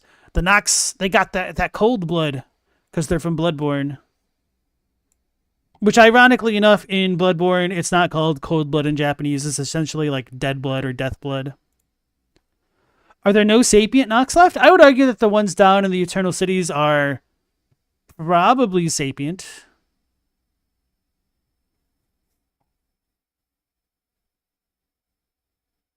Okay, let's go back in. Shards are also closely linked to fate, which is probably how they are used to create puppets at all. Aside from these direct textual links, there's also a wide range of cultural similarities between these two groups. The most obvious being the study of the stars. The Nox went so far as to create a false night sky underground, such was the importance of the stars to their culture. The Carians are also a matriarchal society led by Queen Rennala, just as the Nox are, with the Night Maidens holding the highest clerical rank. Finally, Rennala uses the larval tears for rebirth, which is the core of a creature of mimicry known as a silver tear, as much a substance as it is a living organism. This material is required by the amber egg cradled by Rennala, Queen of the Full Moon, to birth people anew. It should be clear from these commonalities that the Carians and the Nox trace their lineages back to the same civilization, and that this civilization either included, or was comprised of, the ancient astrologers. So, with that established, and before we get ahead of ourselves, let's dig deeper into characterizing this ancient empire. What structures and ruins can we attribute to them, and when did the fall of this civilization occur? How does this link to Queen Marika and the Golden Order? To answer these questions, we must first return to the Church of Vows.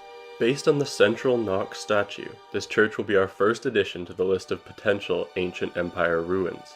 The architectural style of this building is extremely unique and is only found in one other place in the Lands Between, and another within the Shadowlands.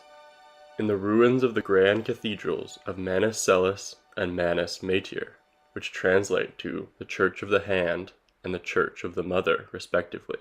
And damn are these buildings important. While there is no descriptions which explain their purpose, we can extrapolate their importance simply based on the locations and It's not just like the Church of the Hand. It would be like Heavenly Hand, like Celes as in celestial. So a word right there. names. Manus Celis is located on the Moonview Plateau, the only location in the world where a second moon can be observed. The only way to reach this ethereal location is, of course, through the underground, up through the same type of well we use to reach the Eternal Cities. Based on this location's importance to Ranni's questline, I have always believed this second moon was her dark moon, but there are other possibilities to account for. It could also be the second moon encountered by Rennala and her sister, Rellana. So Mothcrab, you don't think the Elden Ring golems have souls in them? It depends on which ones you mean specifically, but is he Raylu, Taylu, the one in Shadow of the Erdtree that you can summon, has spirit ashes at the very least, which implies that since it has a spirit, it does have a soul. So, GG no re. And of course, you also get crystalline souls, or spirit ashes, which are kind of also souls in a way. Finally, there is the Moon of Noxtella, depicted in a talisman of the same name. This legendary talisman is the treasure of Noxtella, the Eternal City. This talisman represents the lost Black Moon, the moon. So Kyle, you're asking about the Spirited Away shamans. So Spirited Away, I looked into that. It doesn't use Kamikakushi, which means like Spirited Away in the movie sense, like the Miyazaki film, the other Miyazaki. And they just use essentially the term for like kidnapping. So the shamans were kidnapped essentially. So they were not hid for safety. They were like forcibly abducted for the village for presumably the jarring rituals, because that's what life was accorded to them for. The Moon of Noxtella was a guide to countless stars.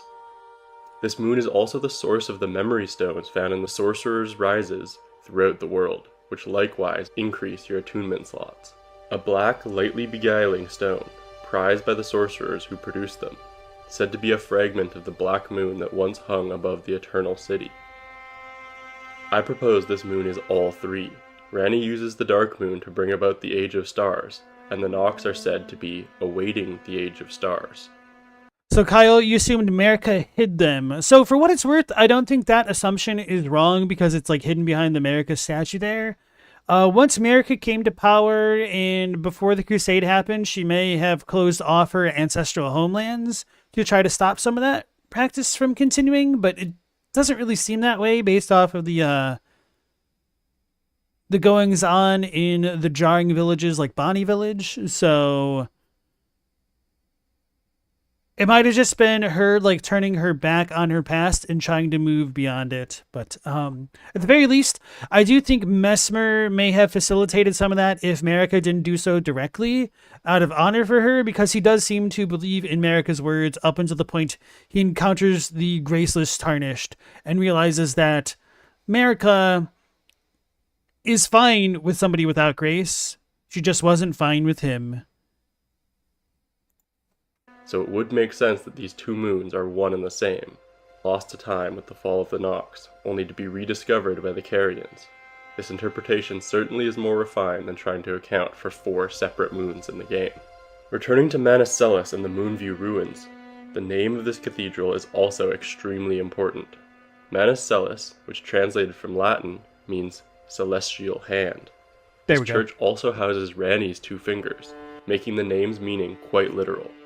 Again, we reaffirm that this ancient empire worshipped the 2 fingers, and by extension, the greater will. Its twin cathedral makes this even more clear. Manus Meteor is quite literally built atop the finger ruins of the mother of all 2 fingers, and shares her name. The people who built these 2 ancient cathedrals were obviously aware of the deepest secrets of the world. It is no wonder why. And also, like, what the hell's up with the stupid flutes? Like, that's just so random. Did Marika go around playing flutes? Is that part of her lore, her backstory? Is that how she got the Erdtree seeds? It's weird. Count Ymir, a sorcerer who has seen beyond the division of stars and gods. Or is the fact that the finger is holy meant to represent the holiness of the fingers? Takes up residence in the ruins of a civilization which embodied the same principle. The Church of Vows, Manus Celis, and Manus Meteor are all remnants of this ancient civilization. How can we determine what else is? Taking a closer look at all 3 of these structures, we can observe many of this one specific statue. In the Church of Vows, it is depicted holding a torch, but in the other cathedrals, this figure instead carries a sword. You may recognize him as the Saint if you are a fan of Tarnished Archaeologist, but in my circles we refer to him as Elden Charlie. Once you start looking, you will find a multitude. Elden Charlie, because Elden John is the Mesopotamian map guy. Of structures adorned with this statue. Most prominently, they can be found on the Divine Bridges, leading to the even older Divine Towers, but it can also be found alongside other discarded statues in the basement of Stormvale Castle, on the bridges surrounding. I'm glad that he pointed out the Stormvale Castle one, because that's a very weird location to me in general, because it's a pseudo catacomb with like canoe, boat, like Viking deathrite type things going on down there, as well as seeming somewhat disconnected from Stormvale, but also connected in a way that the statues have fallen down there. It's so strange to me, that spot in particular. Surrounding Leyndell, and most interestingly, within the eternal city of Noxtella. And this is the one that troubles me the most, because this is like the weirdest location to have them, but there's only 2 of them, so I've wondered if it was like a mistaken asset use, but I don't know. Standing guard over an elevator which takes you to the Lake of Rot. To drive home their connection to the Eternal Cities, the walking mausoleums which have Eternal City architecture, a fact which is most clear when observing the mausoleum roaming the nameless Eternal City, also contain this statue within. Yep. Returning to the Divine Bridges specifically, it is also relevant that the largest of these bridges is the only connection to the mountaintops of the Giants, and to the consecrated snowfield, both of which are deeply connected to the story of the astrologers and the Nox. While all of the Divine Bridges are impressive, this one really cements how powerful this empire must have been. This central lift building alone is larger than some villages.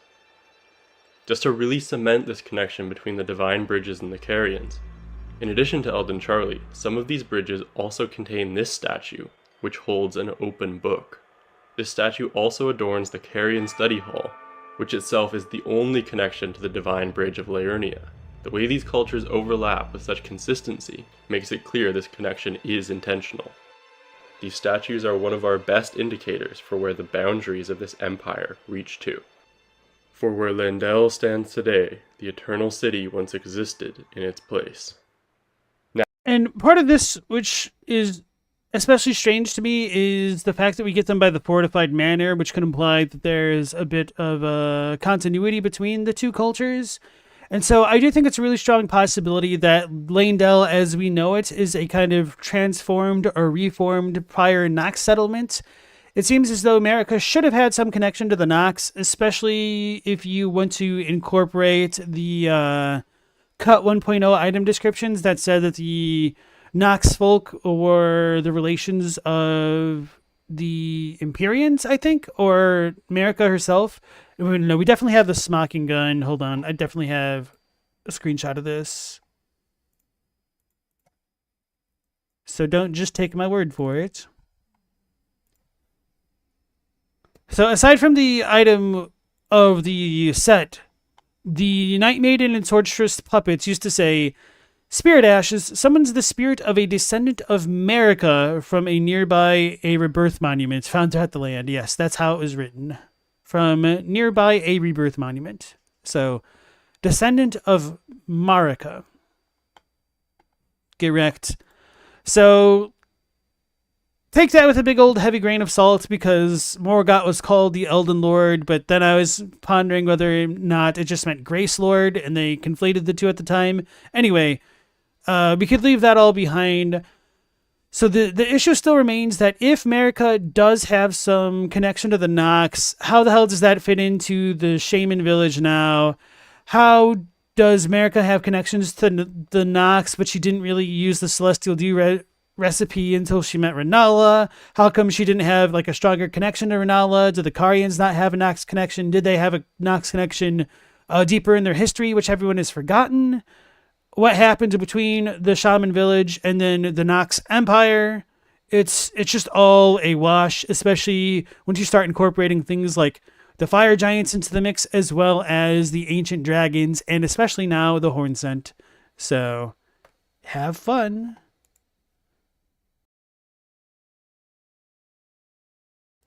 Isn't the nameless Eternal City right below Leyndell? More or less, yes.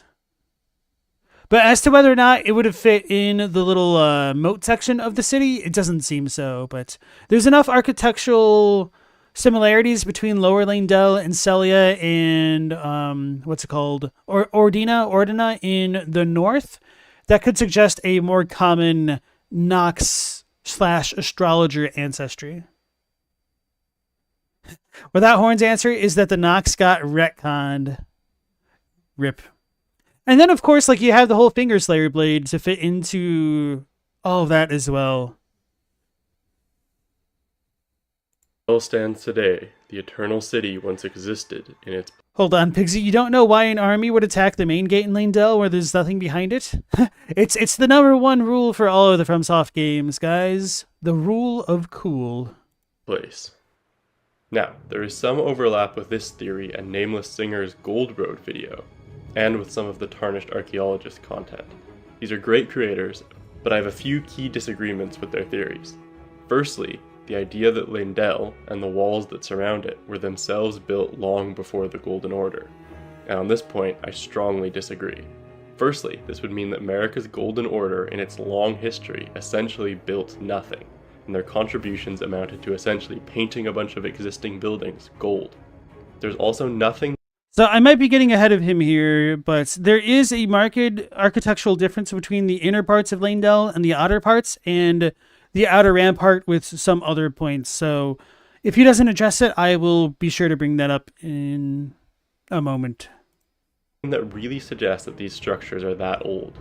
They are clearly built to include depictions of the Erd Tree, and it takes more mental gymnastics to claim that Although I think I vaguely remember Nameless Singer not pointing out the part that I'm going to bring up in a moment as well as I would have liked. Or maybe she did, I don't remember. These were somehow added later, than just accepting it was built by the Golden Order.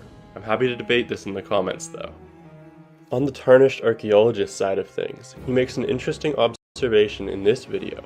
The main gate of Leyndell doesn't actually lead anywhere. Instead, on the other side is just a large body of water, which really doesn't make sense. Right, so I'll go ahead and respond with a comment to the video now. Hey, I'm currently enjoying the video and reacting to it on my stream, and at around the 15-minute mark, you asked for comments critiquing the architectural features of Leyndell and possible Noxian influence. While I don't disagree that the outer ramparts and whatnot depict Erdtree symbols and all that, if you look at the bridge which leads into Leyndell by the ancient dragon knights, you can see it has the Elden Charlie statue on it and is of a completely different type of masonry than the ramparts themselves.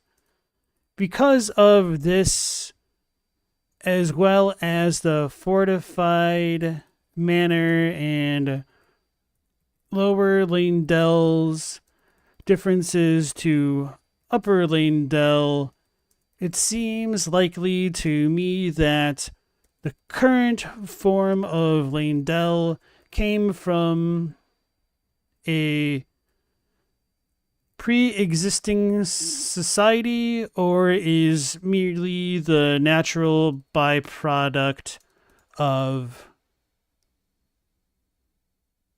how do I want to phrase this? Pigsy, you're from 3 minutes in the future? Oh no. What do I say, Pigsy?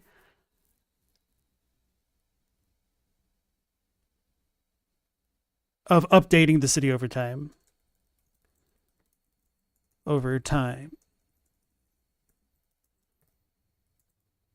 One could even fit ideas of a catastrophe that would have required the city to be mostly rebuilt with this theory.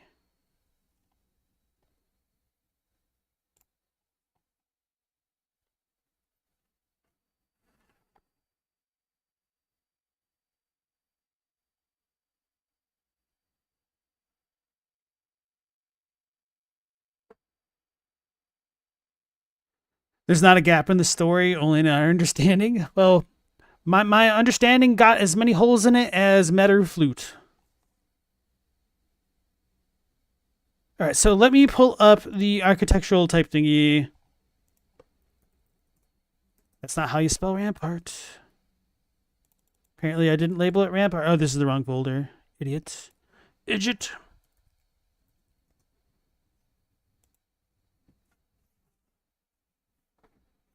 This is also the wrong folder. Why can't I just look in my screenshot folder? Forehead. Okay.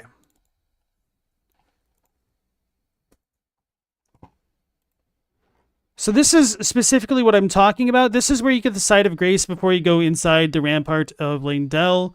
You can see that the masonry of the ramparts themselves are of a more bright yellowy, creamy type of color, compared to the darker brick stone masonry, which you can find on the Saints Bridge, because you have the so-called Saints on this bridge, which are of the Nox design. And this looks visually older than the other parts. I think this is also distinct from that. But anyway, when you look at certain sections of Leyndell, there's enough reason, as you guys can tell from my comment to the video a moment ago, to believe that maybe there was a catastrophe in the past or certain things were updated. Although if this is true, it's very thoughtful of the Leyndell folk to have the ramparts go through the bridge and like not tear parts of it down, I guess. But I mean, why redo the work that somebody else has already done, I guess. But the rampart argument isn't the best, to be fair, because when you look at the way that Grand Axe is embedded into it, it almost seems as though they built the rampart around Grand Axe, but also somehow that Grand Axe landed on it. It's woefully inconsistent. Hey, congrats, Robbie. Good luck with that. Congrats. Platinum Chip, nice to see you again.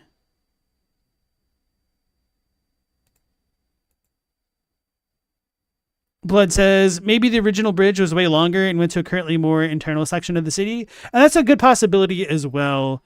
And I think when you look at the fortified manor and the way that it's burned, it seems to be of an even older architectural style than the so-called Saints Bridge and whatnot.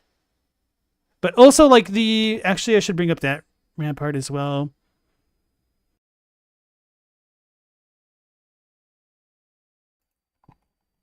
This is just another view of that. And then here is one of the cobblestones on the bridge that I was just pointing out. So from here we have the fortified manor, and you can see it's very clearly scorched. And then you have the inner rampart here, and then the outer rampart on the outer section, believe it or not. Or, well, the first outer rampart, I guess. Because if you want to talk about the place where you fight Morgoth, that's the outer rampart. So, the middle rampart. And so this is of a very different and visually distinct, much older style. And we get these guys on it. So, whether or not you want to connect this to the fortified manor itself, it seems like they should be built around the same time, but I don't know. The fortified manor does kind of look older to me than this as well. But that could just be a case of a little bit working with the assets that they had on hand.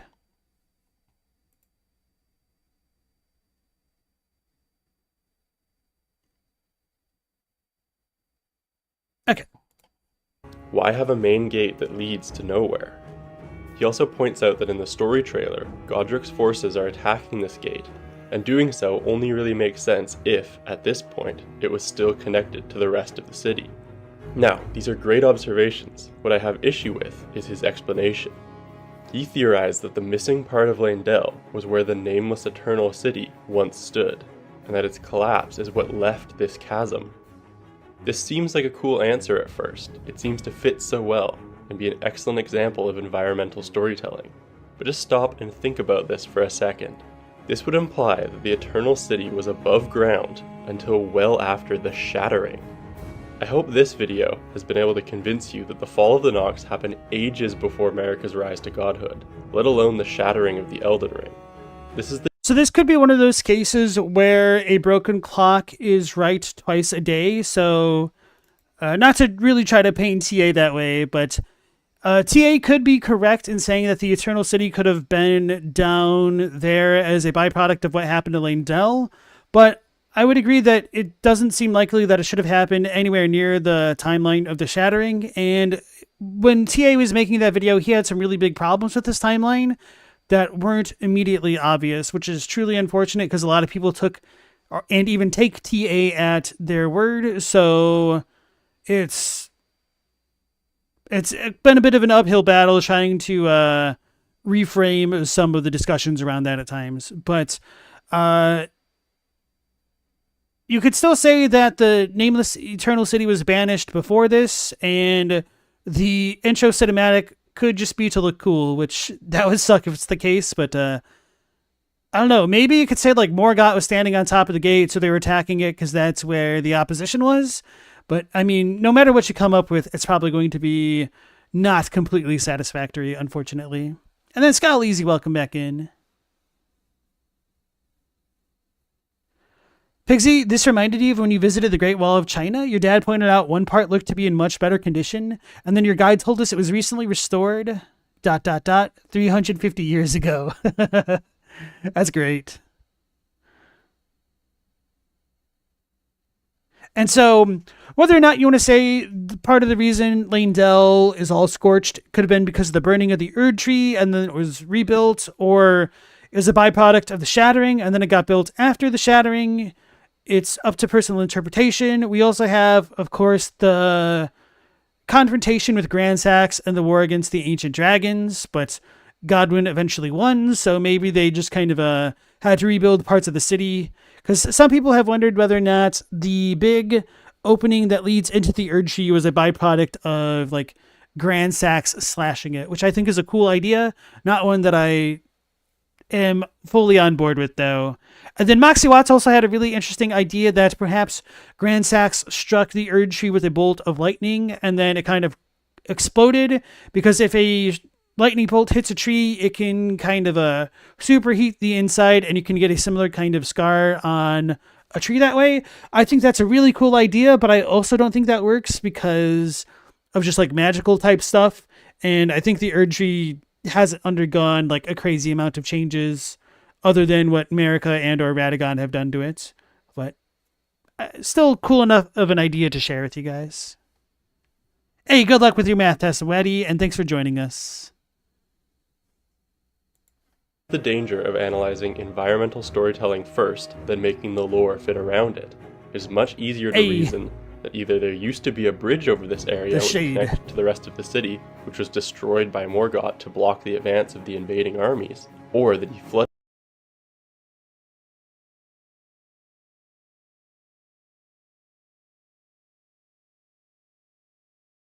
part of the city for the same purpose. Again, no hate to either of these creators. I just believe it's good to have a healthy... I think I was muted during that. Damn it. Okay, so I was saying that... Hold on. Oh yeah, he threw shade on TA, which I thought was funny, but oh yeah, the bridge idea is a pretty neat one. It kind of makes sense to a degree, but it's a little bit unfortunate that the clip that he showed wasn't showing like the actual part that I think could have opened into. Let me see if I have anything.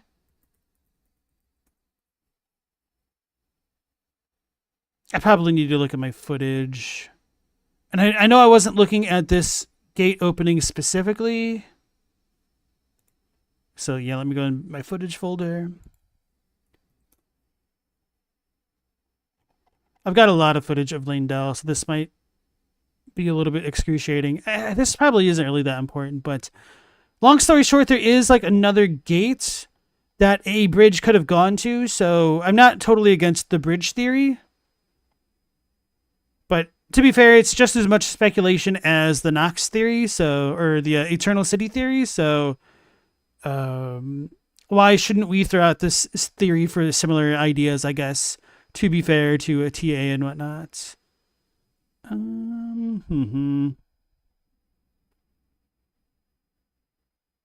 Maybe I need to look for Grandsax.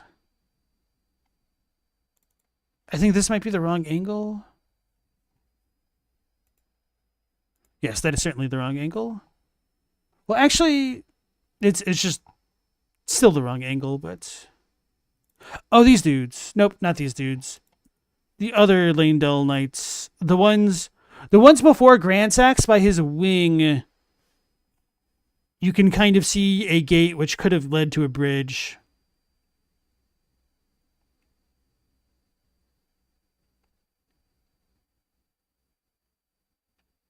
Found it. So this drawbridgey type thing could have led to a bridge. This gate. And I think there's another one over by the Erd Tree Avatar, or the Ulcerated Tree Spirit, that's to the right of this. Wait, Tree Spirit.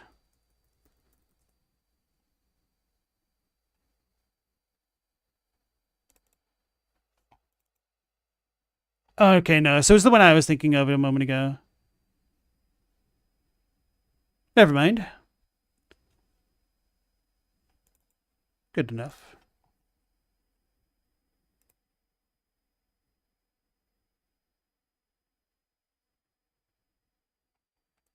All right, Robbie, you have a There good used night. to be a bridge over this area which connected to the rest of the city, which was destroyed You two by ask Morgoth next. to block the advance of the invading armies, or that he flooded part of the city for the same purpose.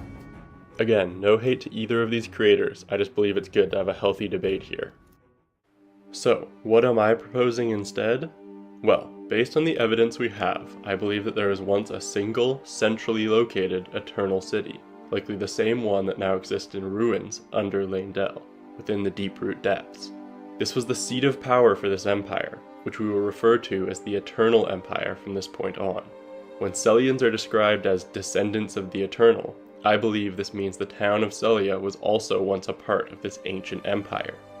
The fact that Lusat was one of the founders of Glintstone sorcery means that Sellia is extremely old, older even than the advent of Glintstone. Likewise, we can also put the town of Ordina in this category as well. Not only does it have the exact same architecture as Sellia, being its sister town, it is also home to multiple Black Knives, which are described as scions, or descendants of the Eternal, the same way the Sellians are. Yeah, As it stands, these two towns... I'm glad he pointed out the architecture and like the Windows things, which I can't remember what they're called, because they show up in Leyndell as well as Sellia and Ordina.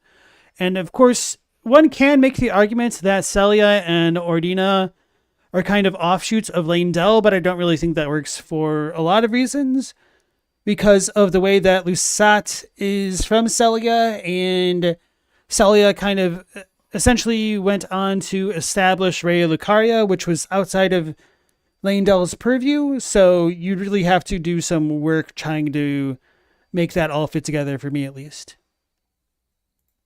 Have clear textual and environmental evidence relating them to the Nox. The one other example of this architectural style is found within the lowest section of Leyndell, and this and only this portion of the city is probably what was left of the collapsed Eternal City below ground.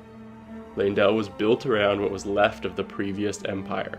One only needs to look at the bridge to Leyndell, which is one of the two locations within the city that contains Elden Charlie statues, to see that this architecture Why did he bring this up now? Like, isn't this the point that Nameless Singer is making? looks very distinct from the walls it connects to. Leyndell was built around the ruins of these divine bridges, and integrated them into the city, just as they did the red-roofed buildings. So, that doesn't... Maybe I misunderstood the point that he was making earlier, criticizing Nameless Singer. I might rewatch that. As we previously discussed, the two cathedrals, Manus Matir and Manus Celis, were also part of the Empire, along with the Church of Vows. Through our investigation into Elden Charlie, we can also tentatively claim that the Divine Bridges, Stormvale Castle, and much of the road system across the lands between also originally existed within the Empire. This really paints the picture that the Eternal Empire truly spanned the entire continent, with Ordina marking the northmost tip of the landmass, Sellia the south, and the two cathedrals to the east and west. The thing that annoys me the most... Wait, is he using the rise to justify this? Hold on. The thing that annoys me the most about the Shadow of the Erdtree expansion, sorry, Chadwick, is that you don't really have any of the roads from anywhere in the main game coming through any of the lands in the Shadowlands. There's extremely little iconography in common between them. It just really feels like a place that is disconnected from time, which is part of why I complain a lot about the timeline, Mr. Pigsy.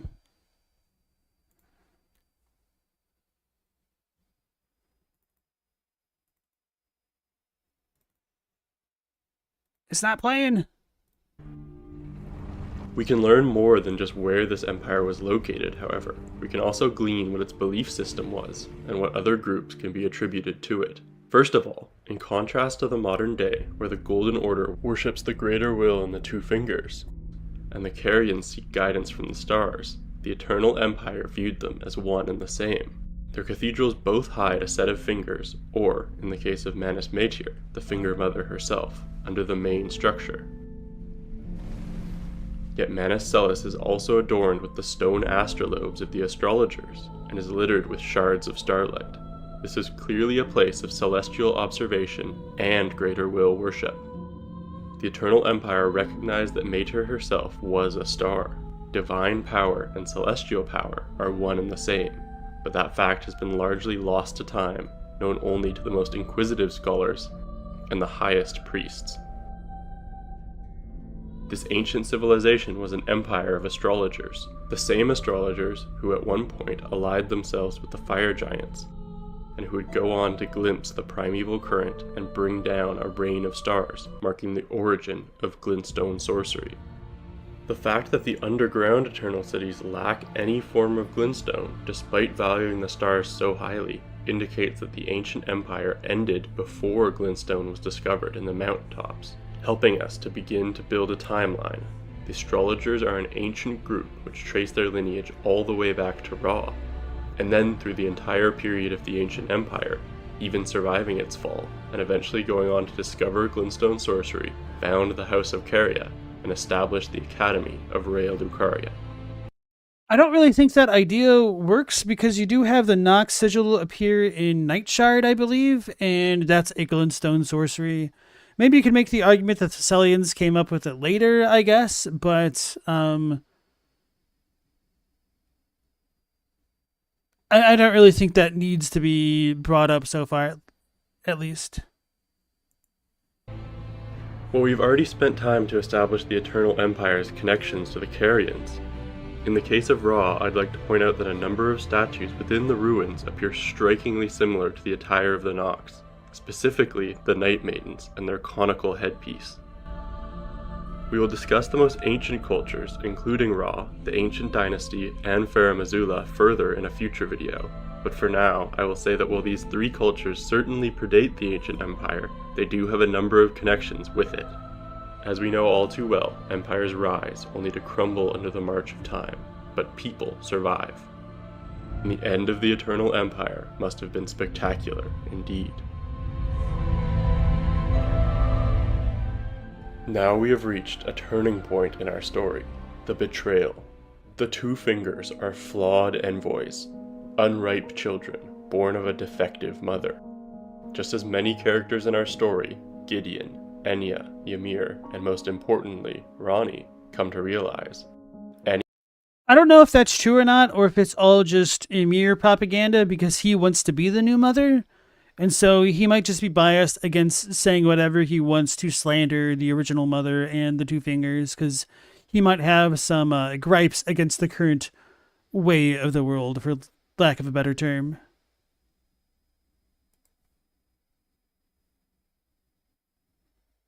Any order mired by their influence will be doomed to repeat the mistakes of the past. Gideon gained true knowledge after his long exchange with the Two Fingers, discovering all had been broken long ago, and that the trembling fingers, bent with age, and the Erd Tree itself, were no exception. And so, the Nox of the Eternal Empire sought to free themselves from the control of the Fingers. See, I think that's putting the cart before the horse, because I believe, and of course this is my interpretation rather than anything so concrete in the game. Oh, come on, YouTube. You just played this.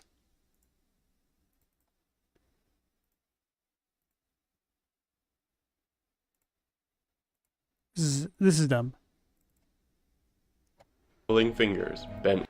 So when it says discovering all had been broken long ago, that the trembling fingers, bent with age, and the Erd Tree itself were no exception, if the Erd Tree is included in the things that have been broken, the question becomes, when was the Erd Tree broken? Is Storm King trying to imply that the Erd Tree was broken at the beginning? Maybe. I don't think that's what he's trying to imply. So to me, the most natural reading for this description in particular is that it's a reference to change in the order with the shattering of the Elden Ring. Now, that doesn't necessarily mean that the fingers were always right or they were always wrong or things changed. Like, that is still ambiguous, but I think he's using this to justify the next point that he's making, which I think is something that I would disagree with. It's not concrete, it's chiseled stone and marble. Dang it. With age, and the Erd Tree itself were no exception. And so, the Nox of the Eternal Empire sought to free themselves from the control of the Fingers. They crafted armor specifically designed against their foe. Helm fashioned from a crystal-looking glass, one among the Eternal City's ritual implements, worn by those committed to high treason, It wards off the intervention of the greater will and its vassal fingers. The words of the fingers are spelt in light, and we learn from the Iris of Grace in the DLC that this light will turn any human into our follower, essentially mind controlling them through guidance, a puppet. With this in mind, it becomes clear how these reflective helmets prevent one from being taken control of by the fingers. The Nox crafted a relic from the body of a god, and used this blade to strike a blow against the Greater Will's vassals. For it is stated clearly in the Nox attire, they desired the Age of the Stars, an age in which one must determine their own fate as opposed to having their path decided for them by a defective envoy. Only it was not enough. The fingers were too powerful and commanded the stars. The Estelles rained down upon the Eternal City, destroying it and banishing the Nox to the underground. A malformed star born in the lightless void far away, it once destroyed an Eternal City and took away their sky, a falling star of ill omen. A race of astrologers, forced underground, their city in ruins, no longer able to observe the stars. This is where the story of the Nox will end for this video at least, but we will continue it in the next video of the series, which will explore the cultural, religious, and biological changes the Nox underwent after being forced into the underground. For the rest of this story, we will be focusing on the overworld and what happened to the remnants of the Eternal Empire left after its collapse. For it is important to note that while the Nox were banished and the Eternal City was leveled, likely leading to a societal collapse, many of the Eternal Empire's citizens must have survived above ground. Just as the collapse of the Roman Empire did not spell an end for all of its subjects, people would move forward, even if they lost much of the knowledge held by their former civilization. As we previously discussed, many astrologers remained above ground and went on to found glintstone sorcery. The Black Knives are described as Numen as well as descendants of the Eternal, and so we can extrapolate that the Numens were a race within this larger civilization. After the collapse, some of the Numen population returned to a more humble lifestyle, eventually coming to reside within the Shaman village. Hey, Storm King, welcome into the stream, man. Just gonna watch my reaction from the start. Okay, so I did misunderstand something when I made the comments, and I was gonna go back to watch it. Because your criticism about Nameless Singer, you kind of just bring up later in the same way that I did in my comment. So I got a little bit ahead of myself. I usually wait, but I didn't want to forget. So thanks for joining us, by the way. So let me back this up to get your thoughts there. An empire did not spell an end for all of its subjects. People would move forward, even if they lost much of the knowledge held by their former civilization. As we previously discussed, many astrologers remained above ground and went on to found glintstone sorcery. Oh yeah, and then Scowlazy, you had a funny comment, and then I got distracted by Storm King. So you said that the mirror helm looks like something that somebody would wear at like a red carpet gala. That reminded me that there's a character in Game of Thrones that almost has like the EG mirror helm on. So if you want, like, your comment is kind of on point. It does feel like a fashion designer fever dream.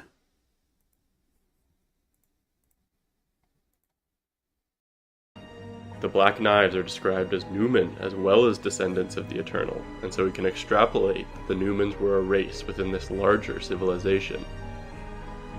After the collapse, some of the Numen population returned to a more humble lifestyle, eventually coming to reside within the Shaman village. That's very interesting if the Storm King is suggesting that the Nox Eternal treason could have happened before America becoming herself from the Shaman village. He doesn't necessarily say that implicitly here, but I'm just going to mull that over a bit longer. I feel like the timeline of that is wrong, that the Nox should be more recent. But it's very troublesome to me trying to unravel the whole Miko village plus the Eternal City's connection. Because, like, why is the village of such a lower technological quality than the rest of the Eternal stuff? It's very strange. the Nox forgot to practice their Spanish, and then they vanished with the owl, the Duolingo owl. Yeah, did you guys hear that the Duolingo app killed its owl, apparently? That happened like last month or something like that. Pretty surprised. This collapse would have left a power vacuum in the lands between, and I believe this is the point at which another civilization, the Hornsent, rose to power. The Hornsent built the tower in Ur Elim to create a god and claim the Elden Ring for themselves. The fact that they had to build this tower implies two things. One, that before this there was no god present in the lands between, and that the Elden Ring was lost. The Nox's betrayal must have been at least partially successful. The fingers fell from power, reduced to finding Empyreans where they could, and hoping that one would rise to godhood and return them to power. So yeah, going back to the whole idea of the Nox treason, like I was saying a moment ago, it feels like the Nox should be later on in the timeline. But to be fair, the only other like really kind of big G god that we know of is potentially Placidus Axes. And we kind of have like the outer god of Rot and some other stuff to consider that way. But at the very least, the outer god of Rot doesn't seem to be like the vassal of the greater will. So it's a little bit easier to rule out those kind of things. So if the Nox were successful and they did kill a finger and potentially a god, then we're kind of left with very few candidates. We have potentially Placidus Axe, arguably the Glowmide Queen, if she was the vessel of the Elden Ring at some point, because she had the Rune of Destined Death, and if the Rune of Destined Death was in the Elden Ring to be taken out of the Elden Ring, then wouldn't that kind of make her a god in a way? It's very odd. So aside from those, you also have Marika to some degree, and I do think that there is a kind of attraction to putting the Nox in a more contemporaneous position with Marika and killing a finger, because we don't really know if Marika's fingers are still alive. It seems like they should be, because Malekith dies, but he kind of also exists outside of Fair Missoula, depending on when you do the quest. Maybe that's a game reason, like a quest mechanic reason, but FromSoft has been a lot more unforgiving about that stuff in the past, so that doesn't feel right, and it doesn't feel good to begin with. But Malekith also doesn't just keep respawning infinitely like Blythe does either. So does he just give up? Are their fingers dead? Did he go Bale in the past? And is that why EG knows Blythe will go Bale if Ronnie does her thing? I've got a lot of questions about that whole situation as well.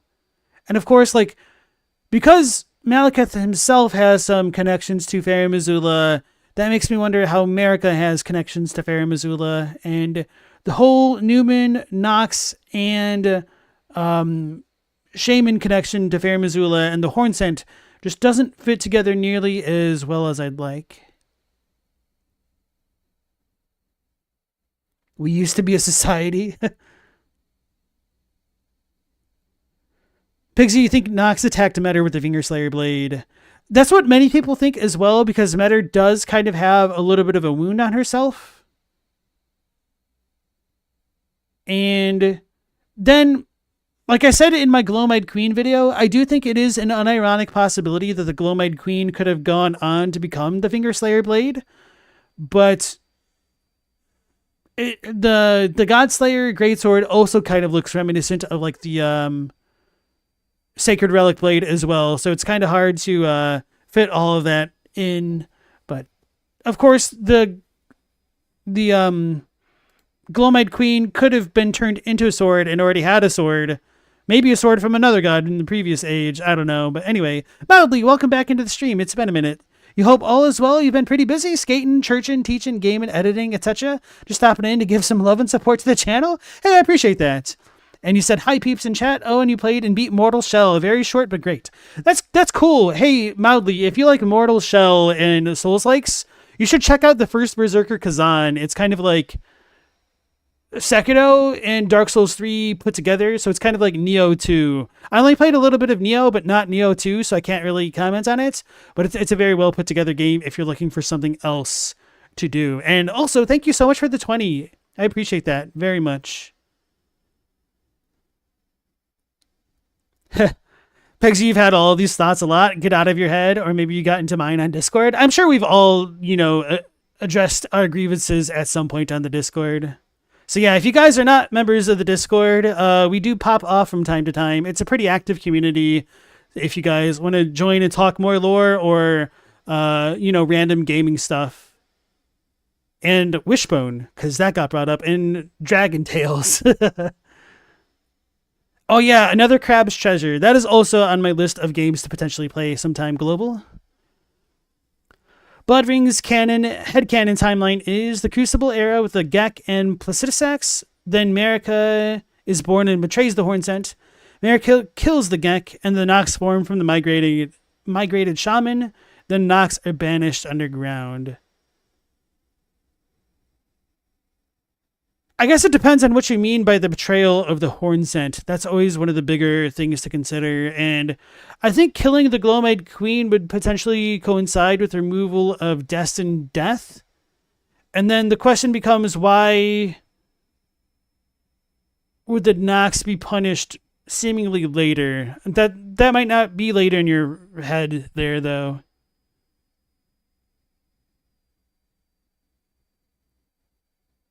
Alright, so let's go ahead and check out the rest of the video. The Fingers are likely the oldest life forms on the planet, their mother, Meteor, being the first shooting star to fall upon the lands between. They are the reason we can observe such a consistent system of gods and lords throughout the timeline. Starting with Placidusax and the ancient dragons, carried through to the Eternal Empire, and finally being brought back into power by Marika. Through this lens, Marika was essentially reviving a dead empire by establishing the Golden Order, returning the Fingers to power, and as such, she earns the moniker, Marika the Eternal. So he thinks Marika revived a dead empire. I think that's a pretty interesting idea. I would need to mull it over a little bit longer, I think.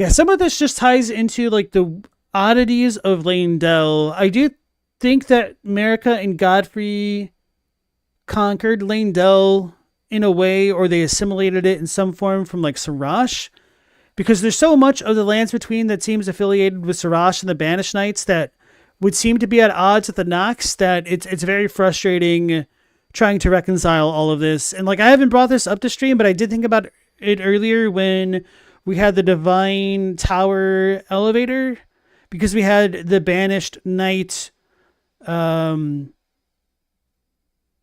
type thing on it, which is not really a Banished Knight banner, but it's like a headless dragon looking like thing, or like an Urgi avatar. Or was it? Anyway, it was like around here, I think. And if you want to talk about the Eternal City's reach, I think you should also consider like the Banished Knights Sunrealm reach and its relevance to the Nox, and if they ever like commingled, or if the Nox killed the Sunrealm, that might be a way of looking at things. But then if the Nox killed the Sunrealm, you have another layer of transitional power that needs to be explained. So he's trying to say that the Nox did kill the Sunrealm in a way, and then they died out because of the Greater Will in a way. This might be oversimplifying things, and then Marika came after the fact. I like it, but it's so strange to me that the Banished Knights, as well as the Crucible Knights, all kind of came to work for Godfrey, and then later on Morgott and all them. And the other demigods, because you have a Crucible Knight with Rykard / Tanith.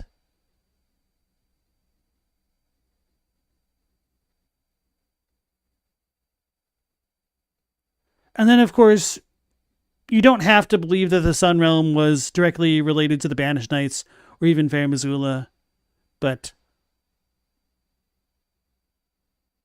it's rough out here.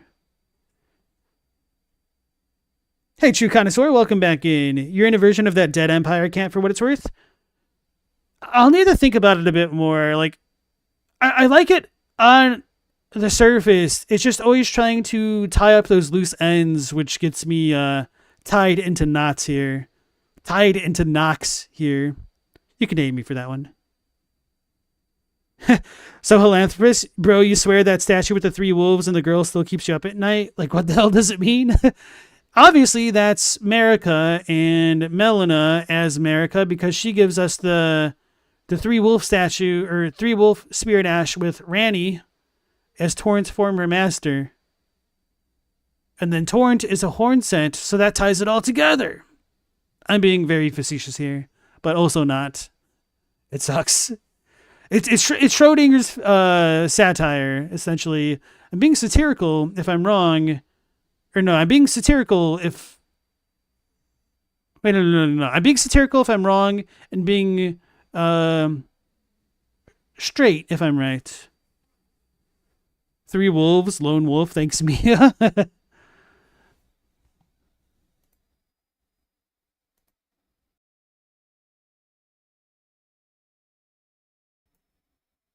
Meow says it's a Duran Duran reference because they're hungry like the wolf.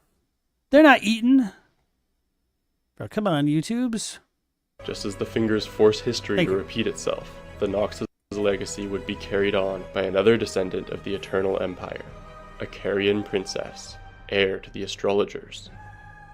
I would not be controlled by that thing. But that is a story for another time. If you enjoyed the video, consider leaving a like or subscribing, as it really helps the channel. You can also become a channel member and get access to exclusive perks. And, as always, thanks for watching, and I hope to see you next time. Alright, cool. That was a really good video. I'm gonna double check the part where he criticizes Nameless Singer, because I feel like I must have missed something there. So, here is the link to Storm King's video. It was a good one. We do have another video by him next on the docket, but I also want to see what else he created. Okay, so his video, or his channel, seems pretty new so far. Okay, only 4 months old. Alright, this looks fun. I'm going to go ahead and subscribe. Alright, so the Nameless Singer stuff was around, what did I say? The 15 mark? So we're going to go to like 13-ish.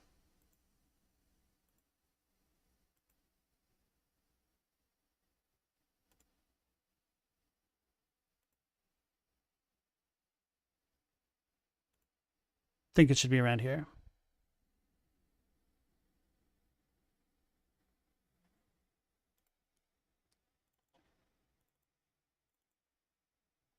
YouTube's tonight's.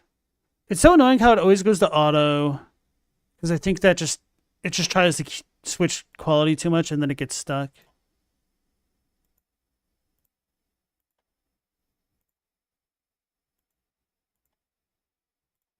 I'm just gonna refresh.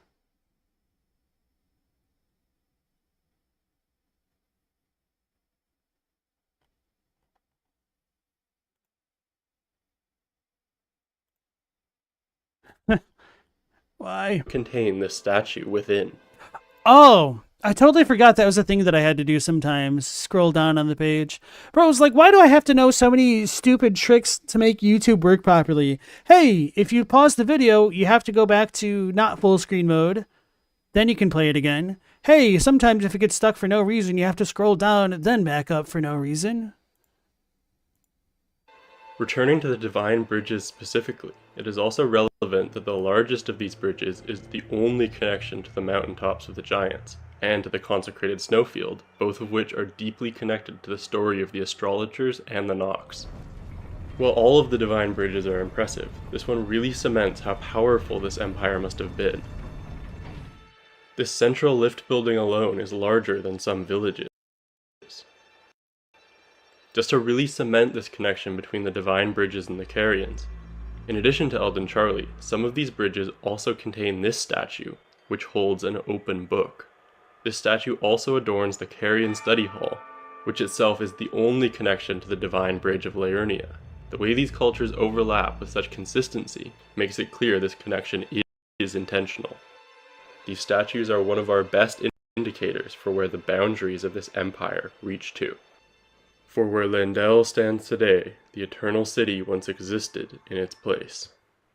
Now, there is some overlap with this theory and Nameless Singer's Gold Road video, and with some of the Tarnished Archaeologist content. These are great creators, but I have a few key disagreements with their theories. Firstly, the idea that Leyndell and the walls that surround it were themselves built long before the Golden Order. And on this point, I strongly disagree. Firstly, this would mean that America's Golden Order in its long history essentially built nothing, and their contributions amounted to essentially painting a bunch of existing buildings gold. There's also... Yes, I feel like he contradicts himself later on. So nothing that really suggests that these structures are that old. They are clearly built to include depictions of the Erd Tree, and it takes more mental gymnastics to claim that these were somehow added later than just accepting it was built by the Golden Order. I'm happy to debate this in the comments though. On the Tarnished Archaeologist side of things, he makes an interesting observation in this video. The main gate of Leyndell... Right, so we saw that part. Where does he bring this back up again?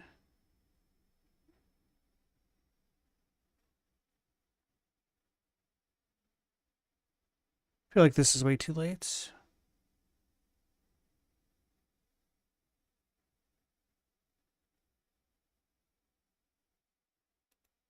Lusat was one of the founders of Glintstone sorcery.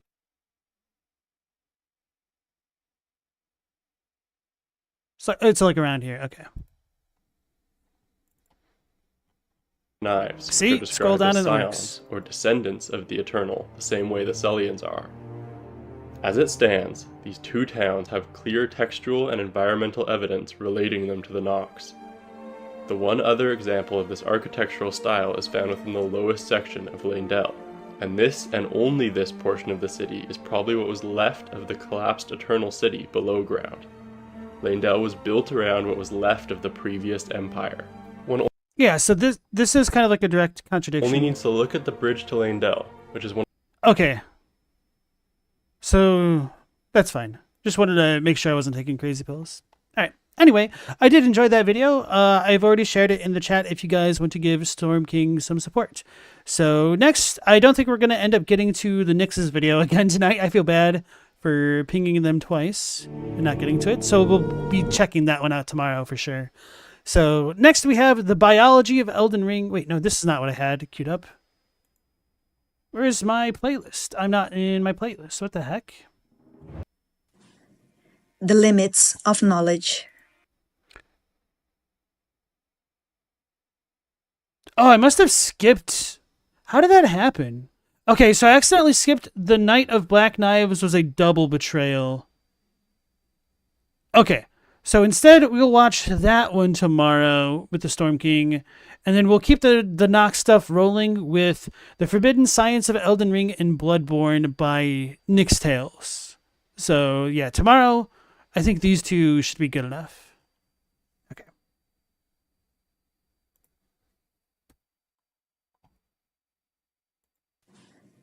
The limits of knowledge. The clash between faith and science.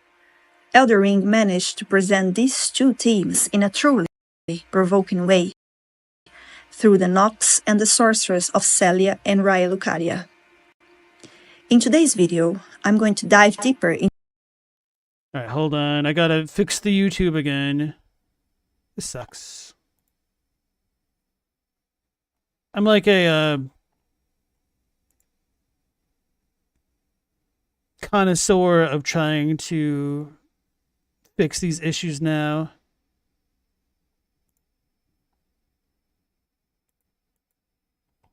Right now I gotta refresh it. Into the limits of knowledge.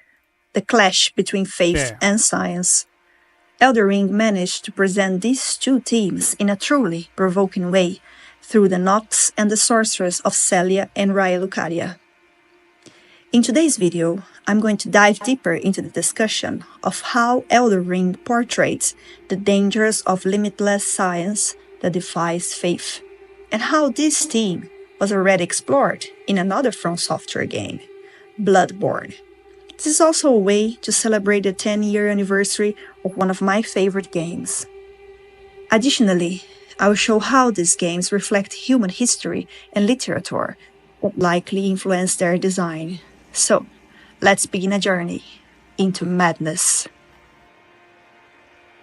So I definitely appreciate the hard subbed video, especially since the mic quality isn't the best, and that helps it be easier to follow along. Anyway, the boundaries of knowledge. Quote, I must confess that I lost faith in the sanity of the world. The Island of Dr. Moreau, H.G. Wells.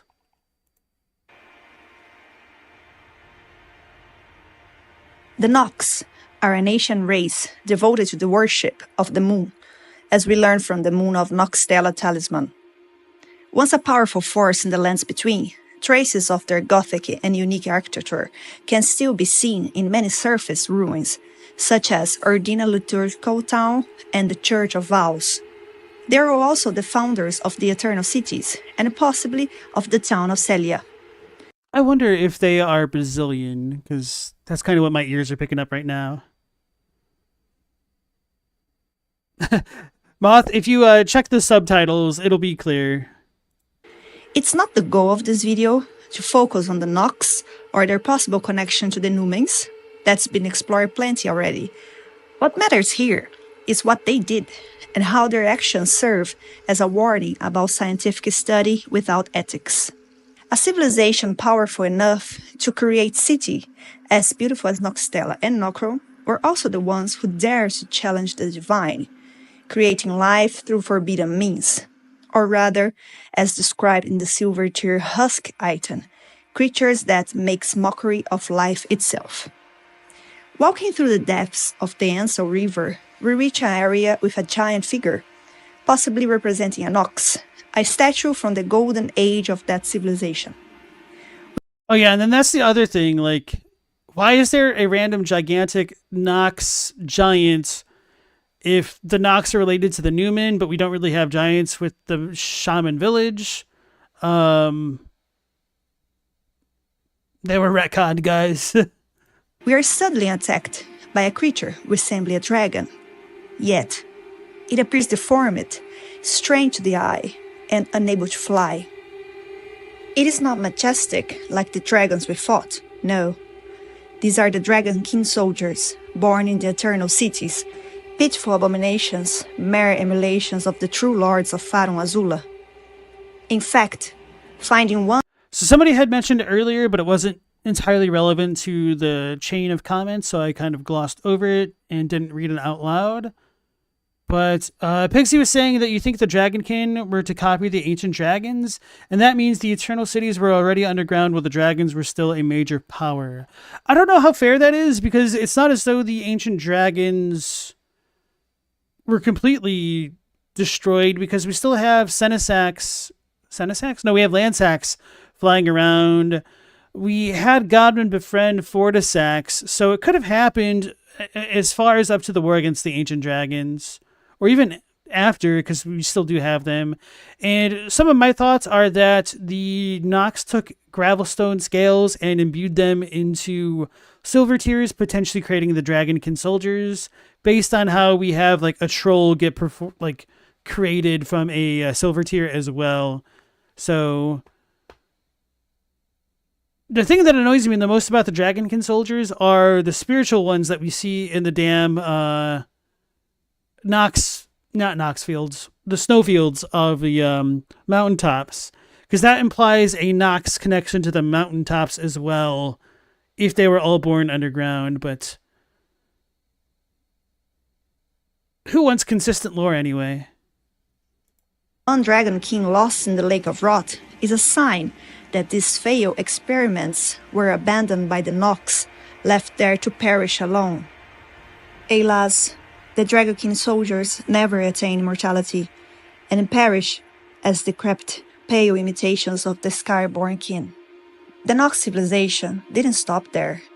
They wanted to mock the Greater Will even further by creating the Silver Tears, a mass of molten silver capable of changing shape, with some of these creatures transforming into silver-skinned humanoids. An interesting detail. The use of silver isn't only due to its association with the moon, but also as a form of mockery, Silver stands in contrast to gold, with gold representing the faith in the earth tree, which they deeply despise, and the Golden Order, which, at the time...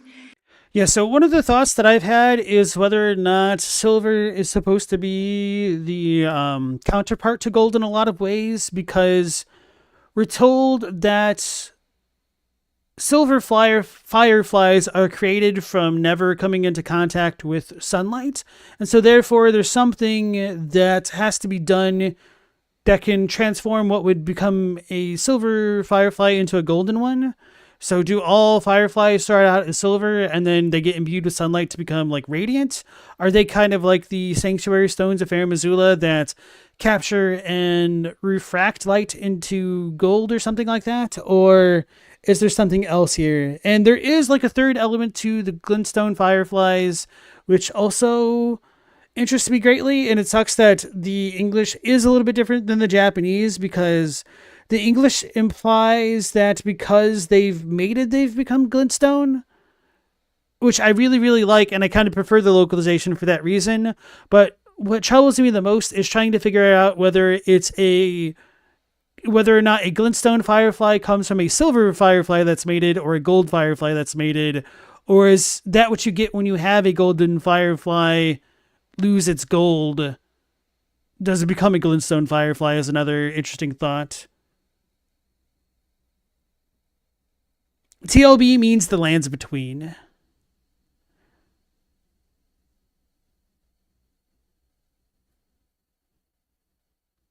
Mothcrab asks if there's a lot of women races in Elden Ring. I don't know about races, but there's certainly a lot of matriarchal societies. Like, yeah, that's what Rachel says as well. There are some societies that don't have men at all. Well, I don't know about that. Maybe you could make the arguments with like Millennia being able to sprout buds that are of herself. She didn't necessarily need a male counterpart.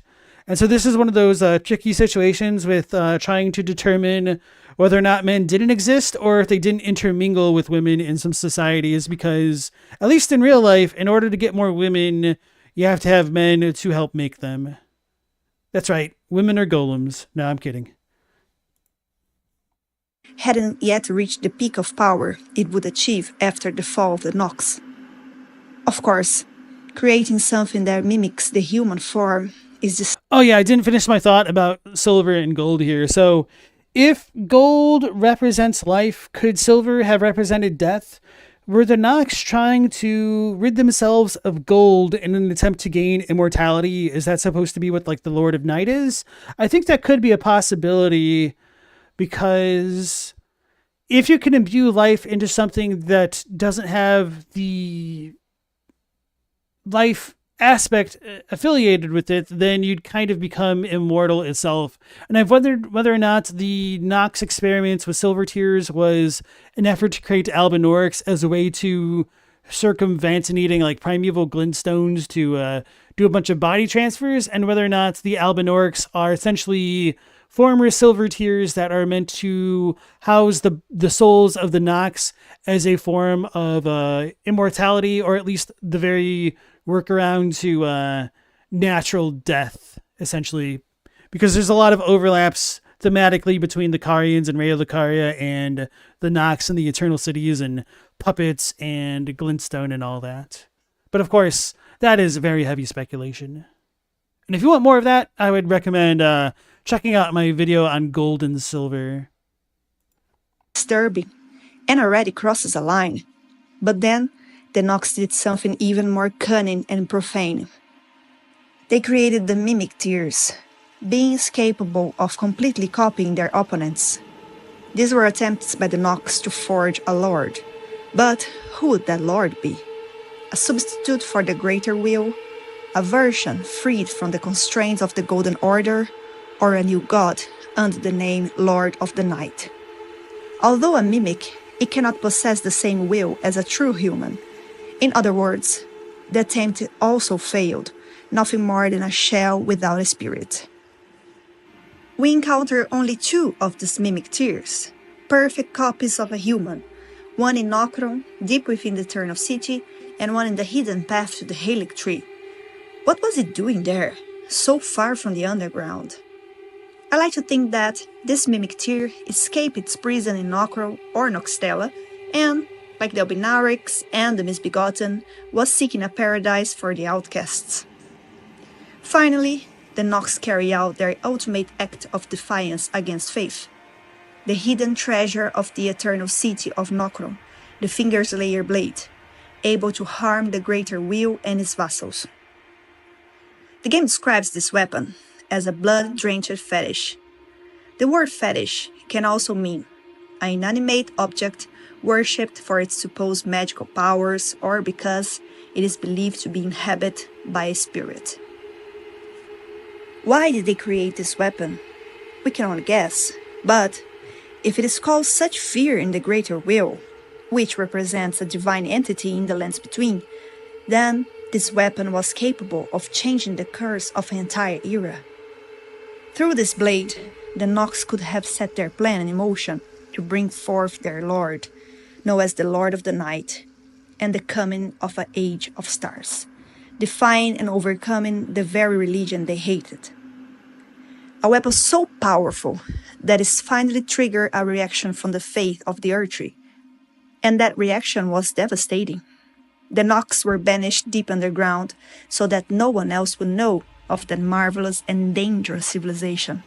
How ironic to have footage of a Nox priestess with the golden glow of extra runes. It's kind of funny. I don't know if I've ever seen a mimic tier that has the glow, which isn't to say that it isn't possible, but I just don't recall.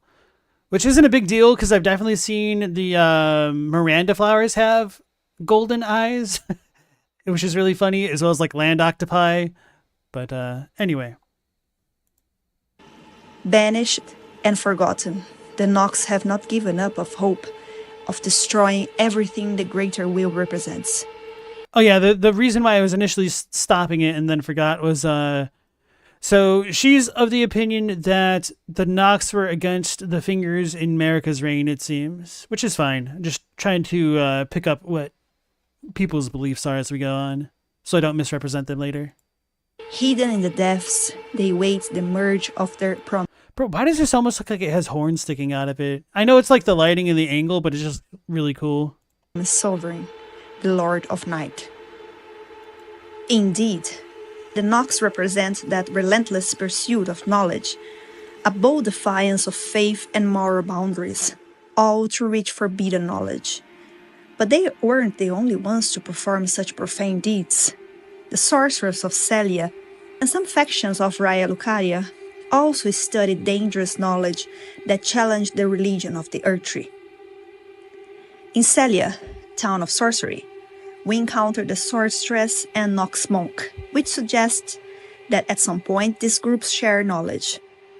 While there is no direct evidence that Celia and Raya Lucaria were allied, we can infer that they were likely rivals, as the sorcerers of Celia were considered assassins, and even Master Lusat, one of the great sorcerers of Raya Lucaria, was exiled from the academy due to his unorthodox studies and returned to Celia, his hometown.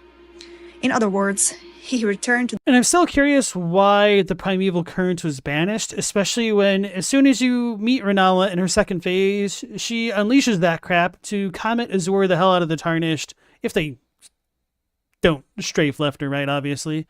So, banishment for you, not banishment for me. The only place that accepted the dangerous science he pursued.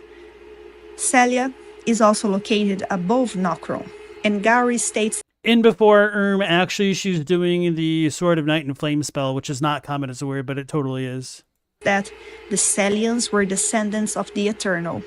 Perhaps the people of Celia were Nox who managed to escape the fall of the Eternal City? Beyond Celia, even the sorcerers of Raya Lucaria conducted academic research that defied the Golden Order, seeking unlimited knowledge, unbound by morality or religious limits. The Albinarix are proof of this, deformed humanoids created by human hands, not by any divine force. But, since they never posed a real threat to the Erdtree, the Academy was left in peace. However, the primeval current went even further.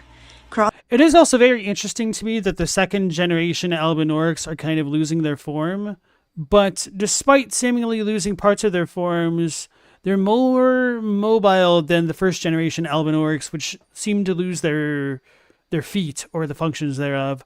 And I've wondered whether the reason why the first generation Nox don't have like appropriately working feet is because they're unstable silver tiers, and the part that's like closest to the ground takes the most stress, which is why it begins to vanish or whatnot. Elda said the primeval current led to blasphemous studies, turning people into abominations, and also to profane study into the origins of the divine. Yeah, but counterpoint, it's cool. And actual counterpoint, Renala doesn't really seem to care about abominations when she devotes herself to studying rebirthing the amber rune egg thing all over the place after Radagon leaves her, which does, and this isn't really relevant to the video maybe, make me wonder whether or not Radagon wanted to be reborn, and the whole reason Renala was fixated on it is because she couldn't rebirth him perfectly, and maybe in her mind that's why he left her, but I don't know. Enjoy that thought. Crossing lines that even the royal houses of Caria and Raya Lucaria refused to cross. The magical arts of Caria and Raya Lucaria are powered by glintstone, a crystalline mineral used to cast spells. However, the primeval current of glintstone sorcery is treated as a taboo. That's because those who pursue it often descend into a catatonic state, their minds broken by the overwhelming knowledge they uncover. Azur and Lusat were Meanwhile, Topes, he can't even handle normal glintstone sorcery, and he loses his mind. That's right, guys. The glintstone sorcery is corrupt in the youth. It needs to be banned. We're going to have a good old-fashioned book burning on the stream, starting with Raya Lucaria. Among the most preeminent scholars to unlock the secrets of the primeval source, and, as a result, they were banished from Raya Lucaria. Their relentless pursuit of knowledge led both men to the total collapse of their minds.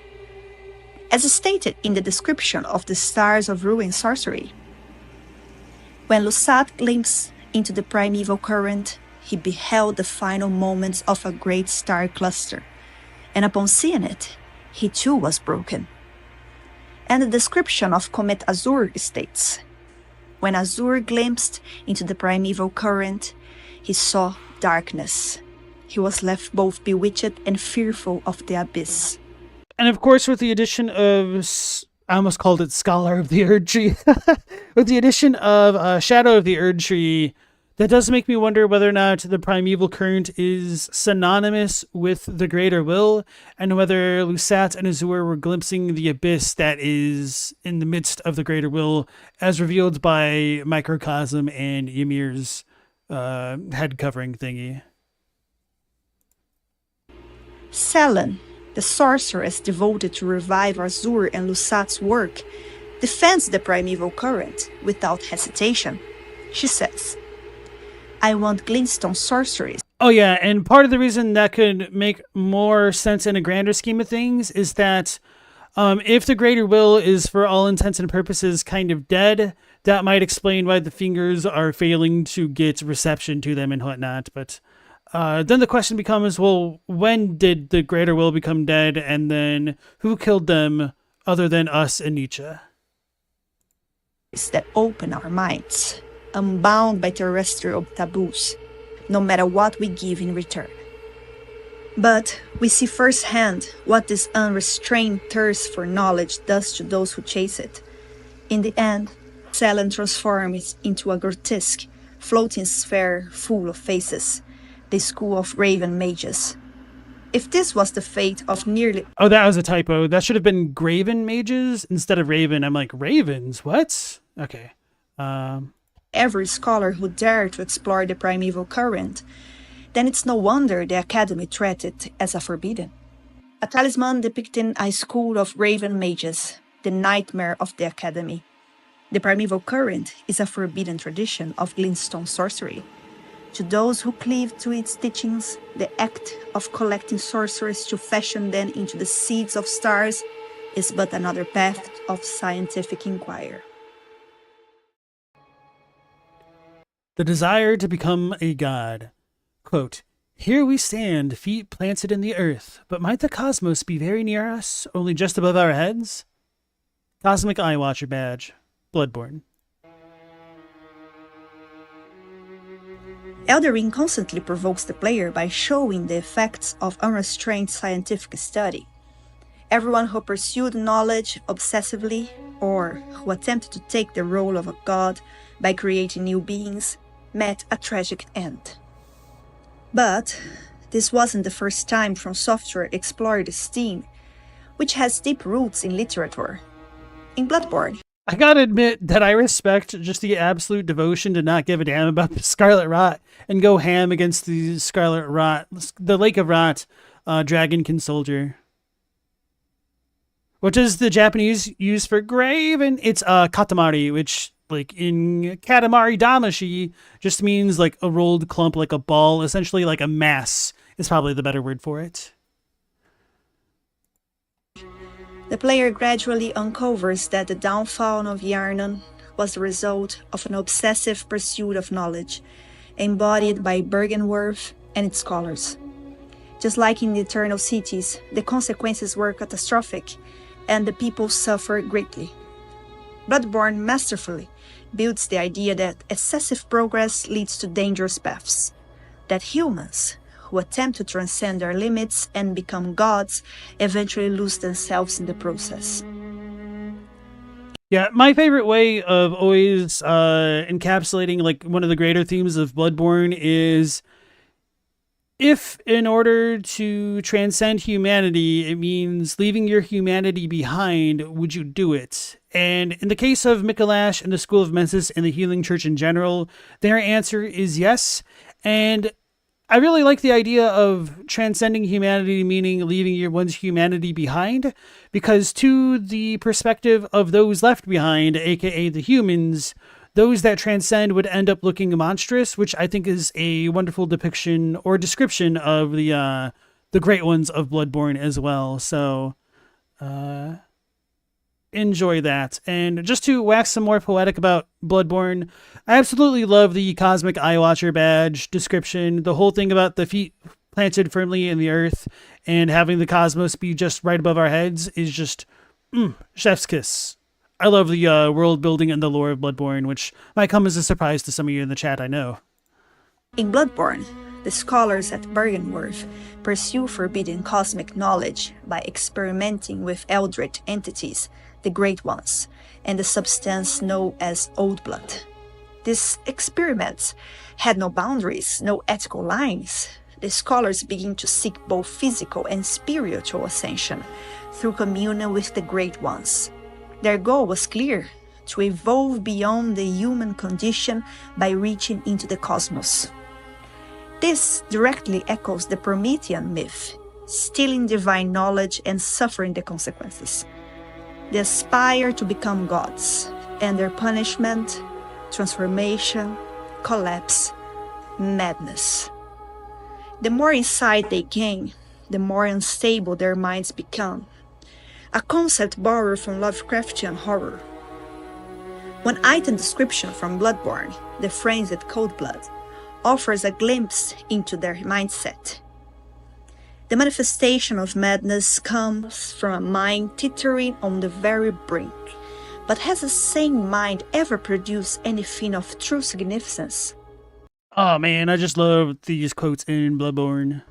The player is left to reflect. Which, obviously, for as much flack as I give the translators, it's really not so much like me being angry at them most of the time, because I really do think Frog Nation does a really great job with phrasing a lot of things like the passage there and whatnot.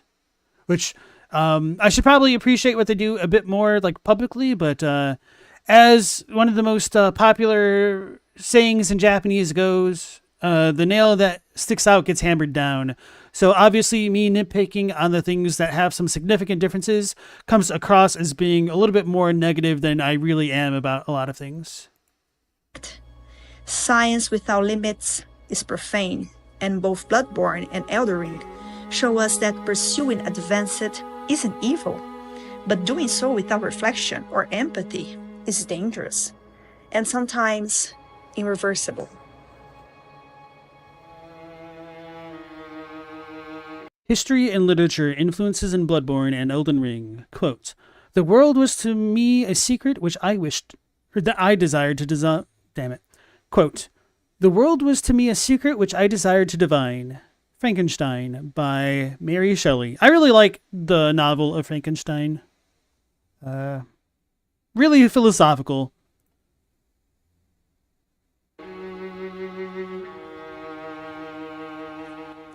History has already shown us some very real and tragic examples of the dangers of knowledge without restraint. In ancient Rome, physicians like Herophilus of Chalcedon performed dissections and even vivisections on living prisoners. The goal was to study human anatomy, but with no consent, no ethics. In the Middle Ages, alchemists experiment with substances like mercury, sulfur, and lead, often using the poor or the condemned as test subjects. By the late of 19th century and early 20th century, chemical substances had become tools of war. Mustard gas and chlorine were tested, refined, and ultimately unleashed into the trenches of the Great War, leaving behind trails of suffering and death. Only after the war were such weapons formally outlawed. And finally, in the closing chapter of World War II, the Manhattan Project led to the development of the atomic bombs dropped on Hiroshima and Nagasaki. Despite their devastating consequences, nuclear research made significant advances through this project, a chilling reminder that even in the 1940s, humanity was still willing to commit cruel and unethical acts in the name of science. Only toward the end of the 40s did intense discussions begin around the limits of science, the rise of bioethics, and debates about scientific responsibility. Naturally, From Software's developers drew inspiration not only from history, but also from literature, especially that produced in the 19th century, during the rapid advances of the Industrial Revolution.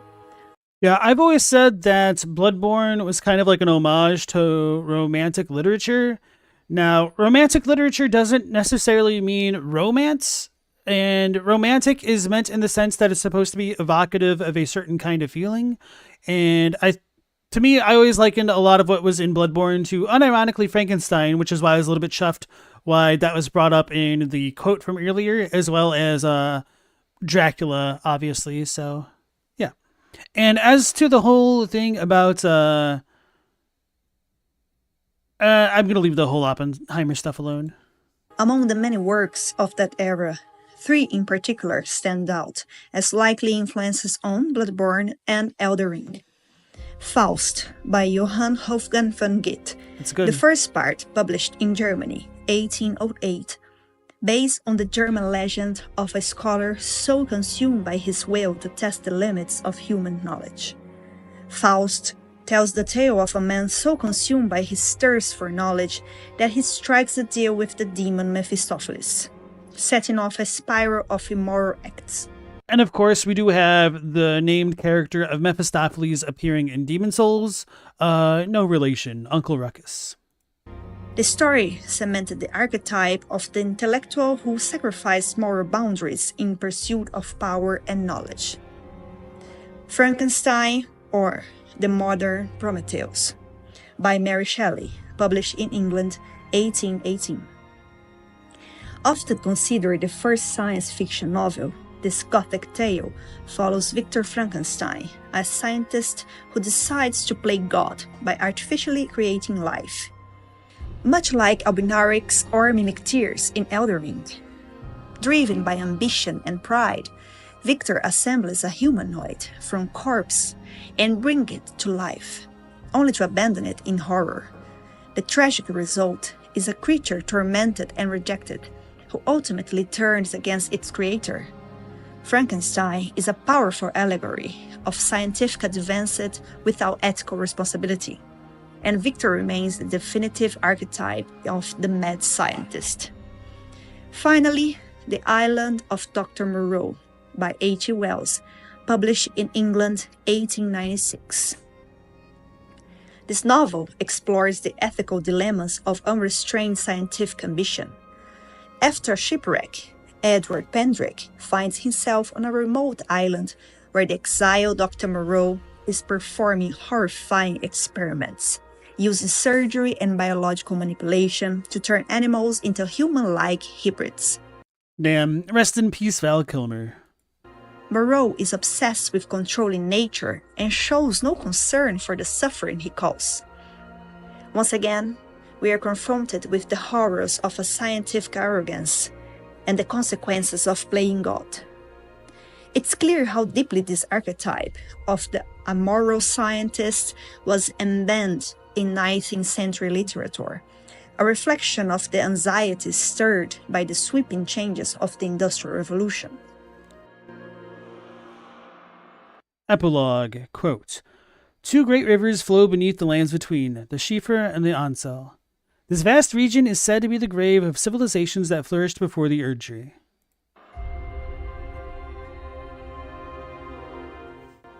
The knocks in Elden Ring don't just echo Bloodborne's themes of forbidden knowledge, they also reflect its aesthetic. Just as a side note, something I couldn't leave unmentioned, the architecture of Nokro and Nokstella, the Eternal Cities, bears a striking resemblance to Yarna. All three are dark, gothic, melancholic. They are hauntingly beautiful, filled with macabre statues and somber, crumbling structures. And of course, with their clear ties to 19th century literature and the Industrial Revolution, it's no coincidence that these cities bears a striking resemblance to Victoria-era architecture. It's hard not to feel breathless while imagining what these cities must have looked like before everything collapsed. Truly, a paradise for restless minds. If you enjoyed the video, don't forget to like and leave a comment. Subscribe for more lore content. See you next time. Bye! Alright, so that was a fun video. I do think there's a lot of connections between the Nox and divination and fate and the cosmos in Elden Ring and how that ties into the cosmos of Bloodborne as well. Talk about it quite a bit, obviously. So I'm going to go ahead and share Nyx's video with you guys in the chat if you want to give her some support. Seems like it's probably a new channel. This was created 10 days ago. So potentially with some more support, she'll get access to like a better mic and stuff. Let's see what all else she has. So she started about 3 months ago. Story of the Fire Knights. The museum saved by Mesmer? Question mark. All right, this looks interesting enough. I'm going to go ahead and subscribe as well. Okay. Prometheus stole fire from God, then he freaked out before he could do anything with it. Oh, you're talking about my metaphor to Frankenstein stealing the fire of life from gods and then freaking out before he could do anything with it. I mean, he stole the fire and he got burned. What can you say? It's all Dark Souls all the way down. So there's something more I wanted to say about like the boundaries of knowledge that she was talking about. I guess in a way the Nox really do challenge God, but they lose. And I could see some similarities with that in Bloodborne and the Healing Church. So maybe it is a better comparison than I was thinking for a moment. Just had to zoom out my scope for a moment. Anyway, I think that'll be it for tonight, guys, because we're right at the normal end time of the stream. So tomorrow, I've already got us queued up some videos. We'll check in on the Storm King's The Night of Black Knives, a double betrayal, and then we'll check out Sinclair Lore's Shadow of the Erdtree review and discussion with Saint Trina. So I'm very curious as to what they have to say. I know I had given them a heads up before the stream, and Saint Trina said to the effect that it turned out pretty negative, so I'm kind of curious to see where they're going to go with that. That doesn't surprise me, but I'm very curious to see what their perspectives entail about what we learned about the actual Saint Trina in the game and Mikola and whatnot. So anyway, I want to thank you all for joining me. As always, I appreciate that quite a bit. Hopefully I'll catch you again on the next one at 10 p.m. Eastern Standard Time. So until then, take care, stay safe. Last Protagonist out.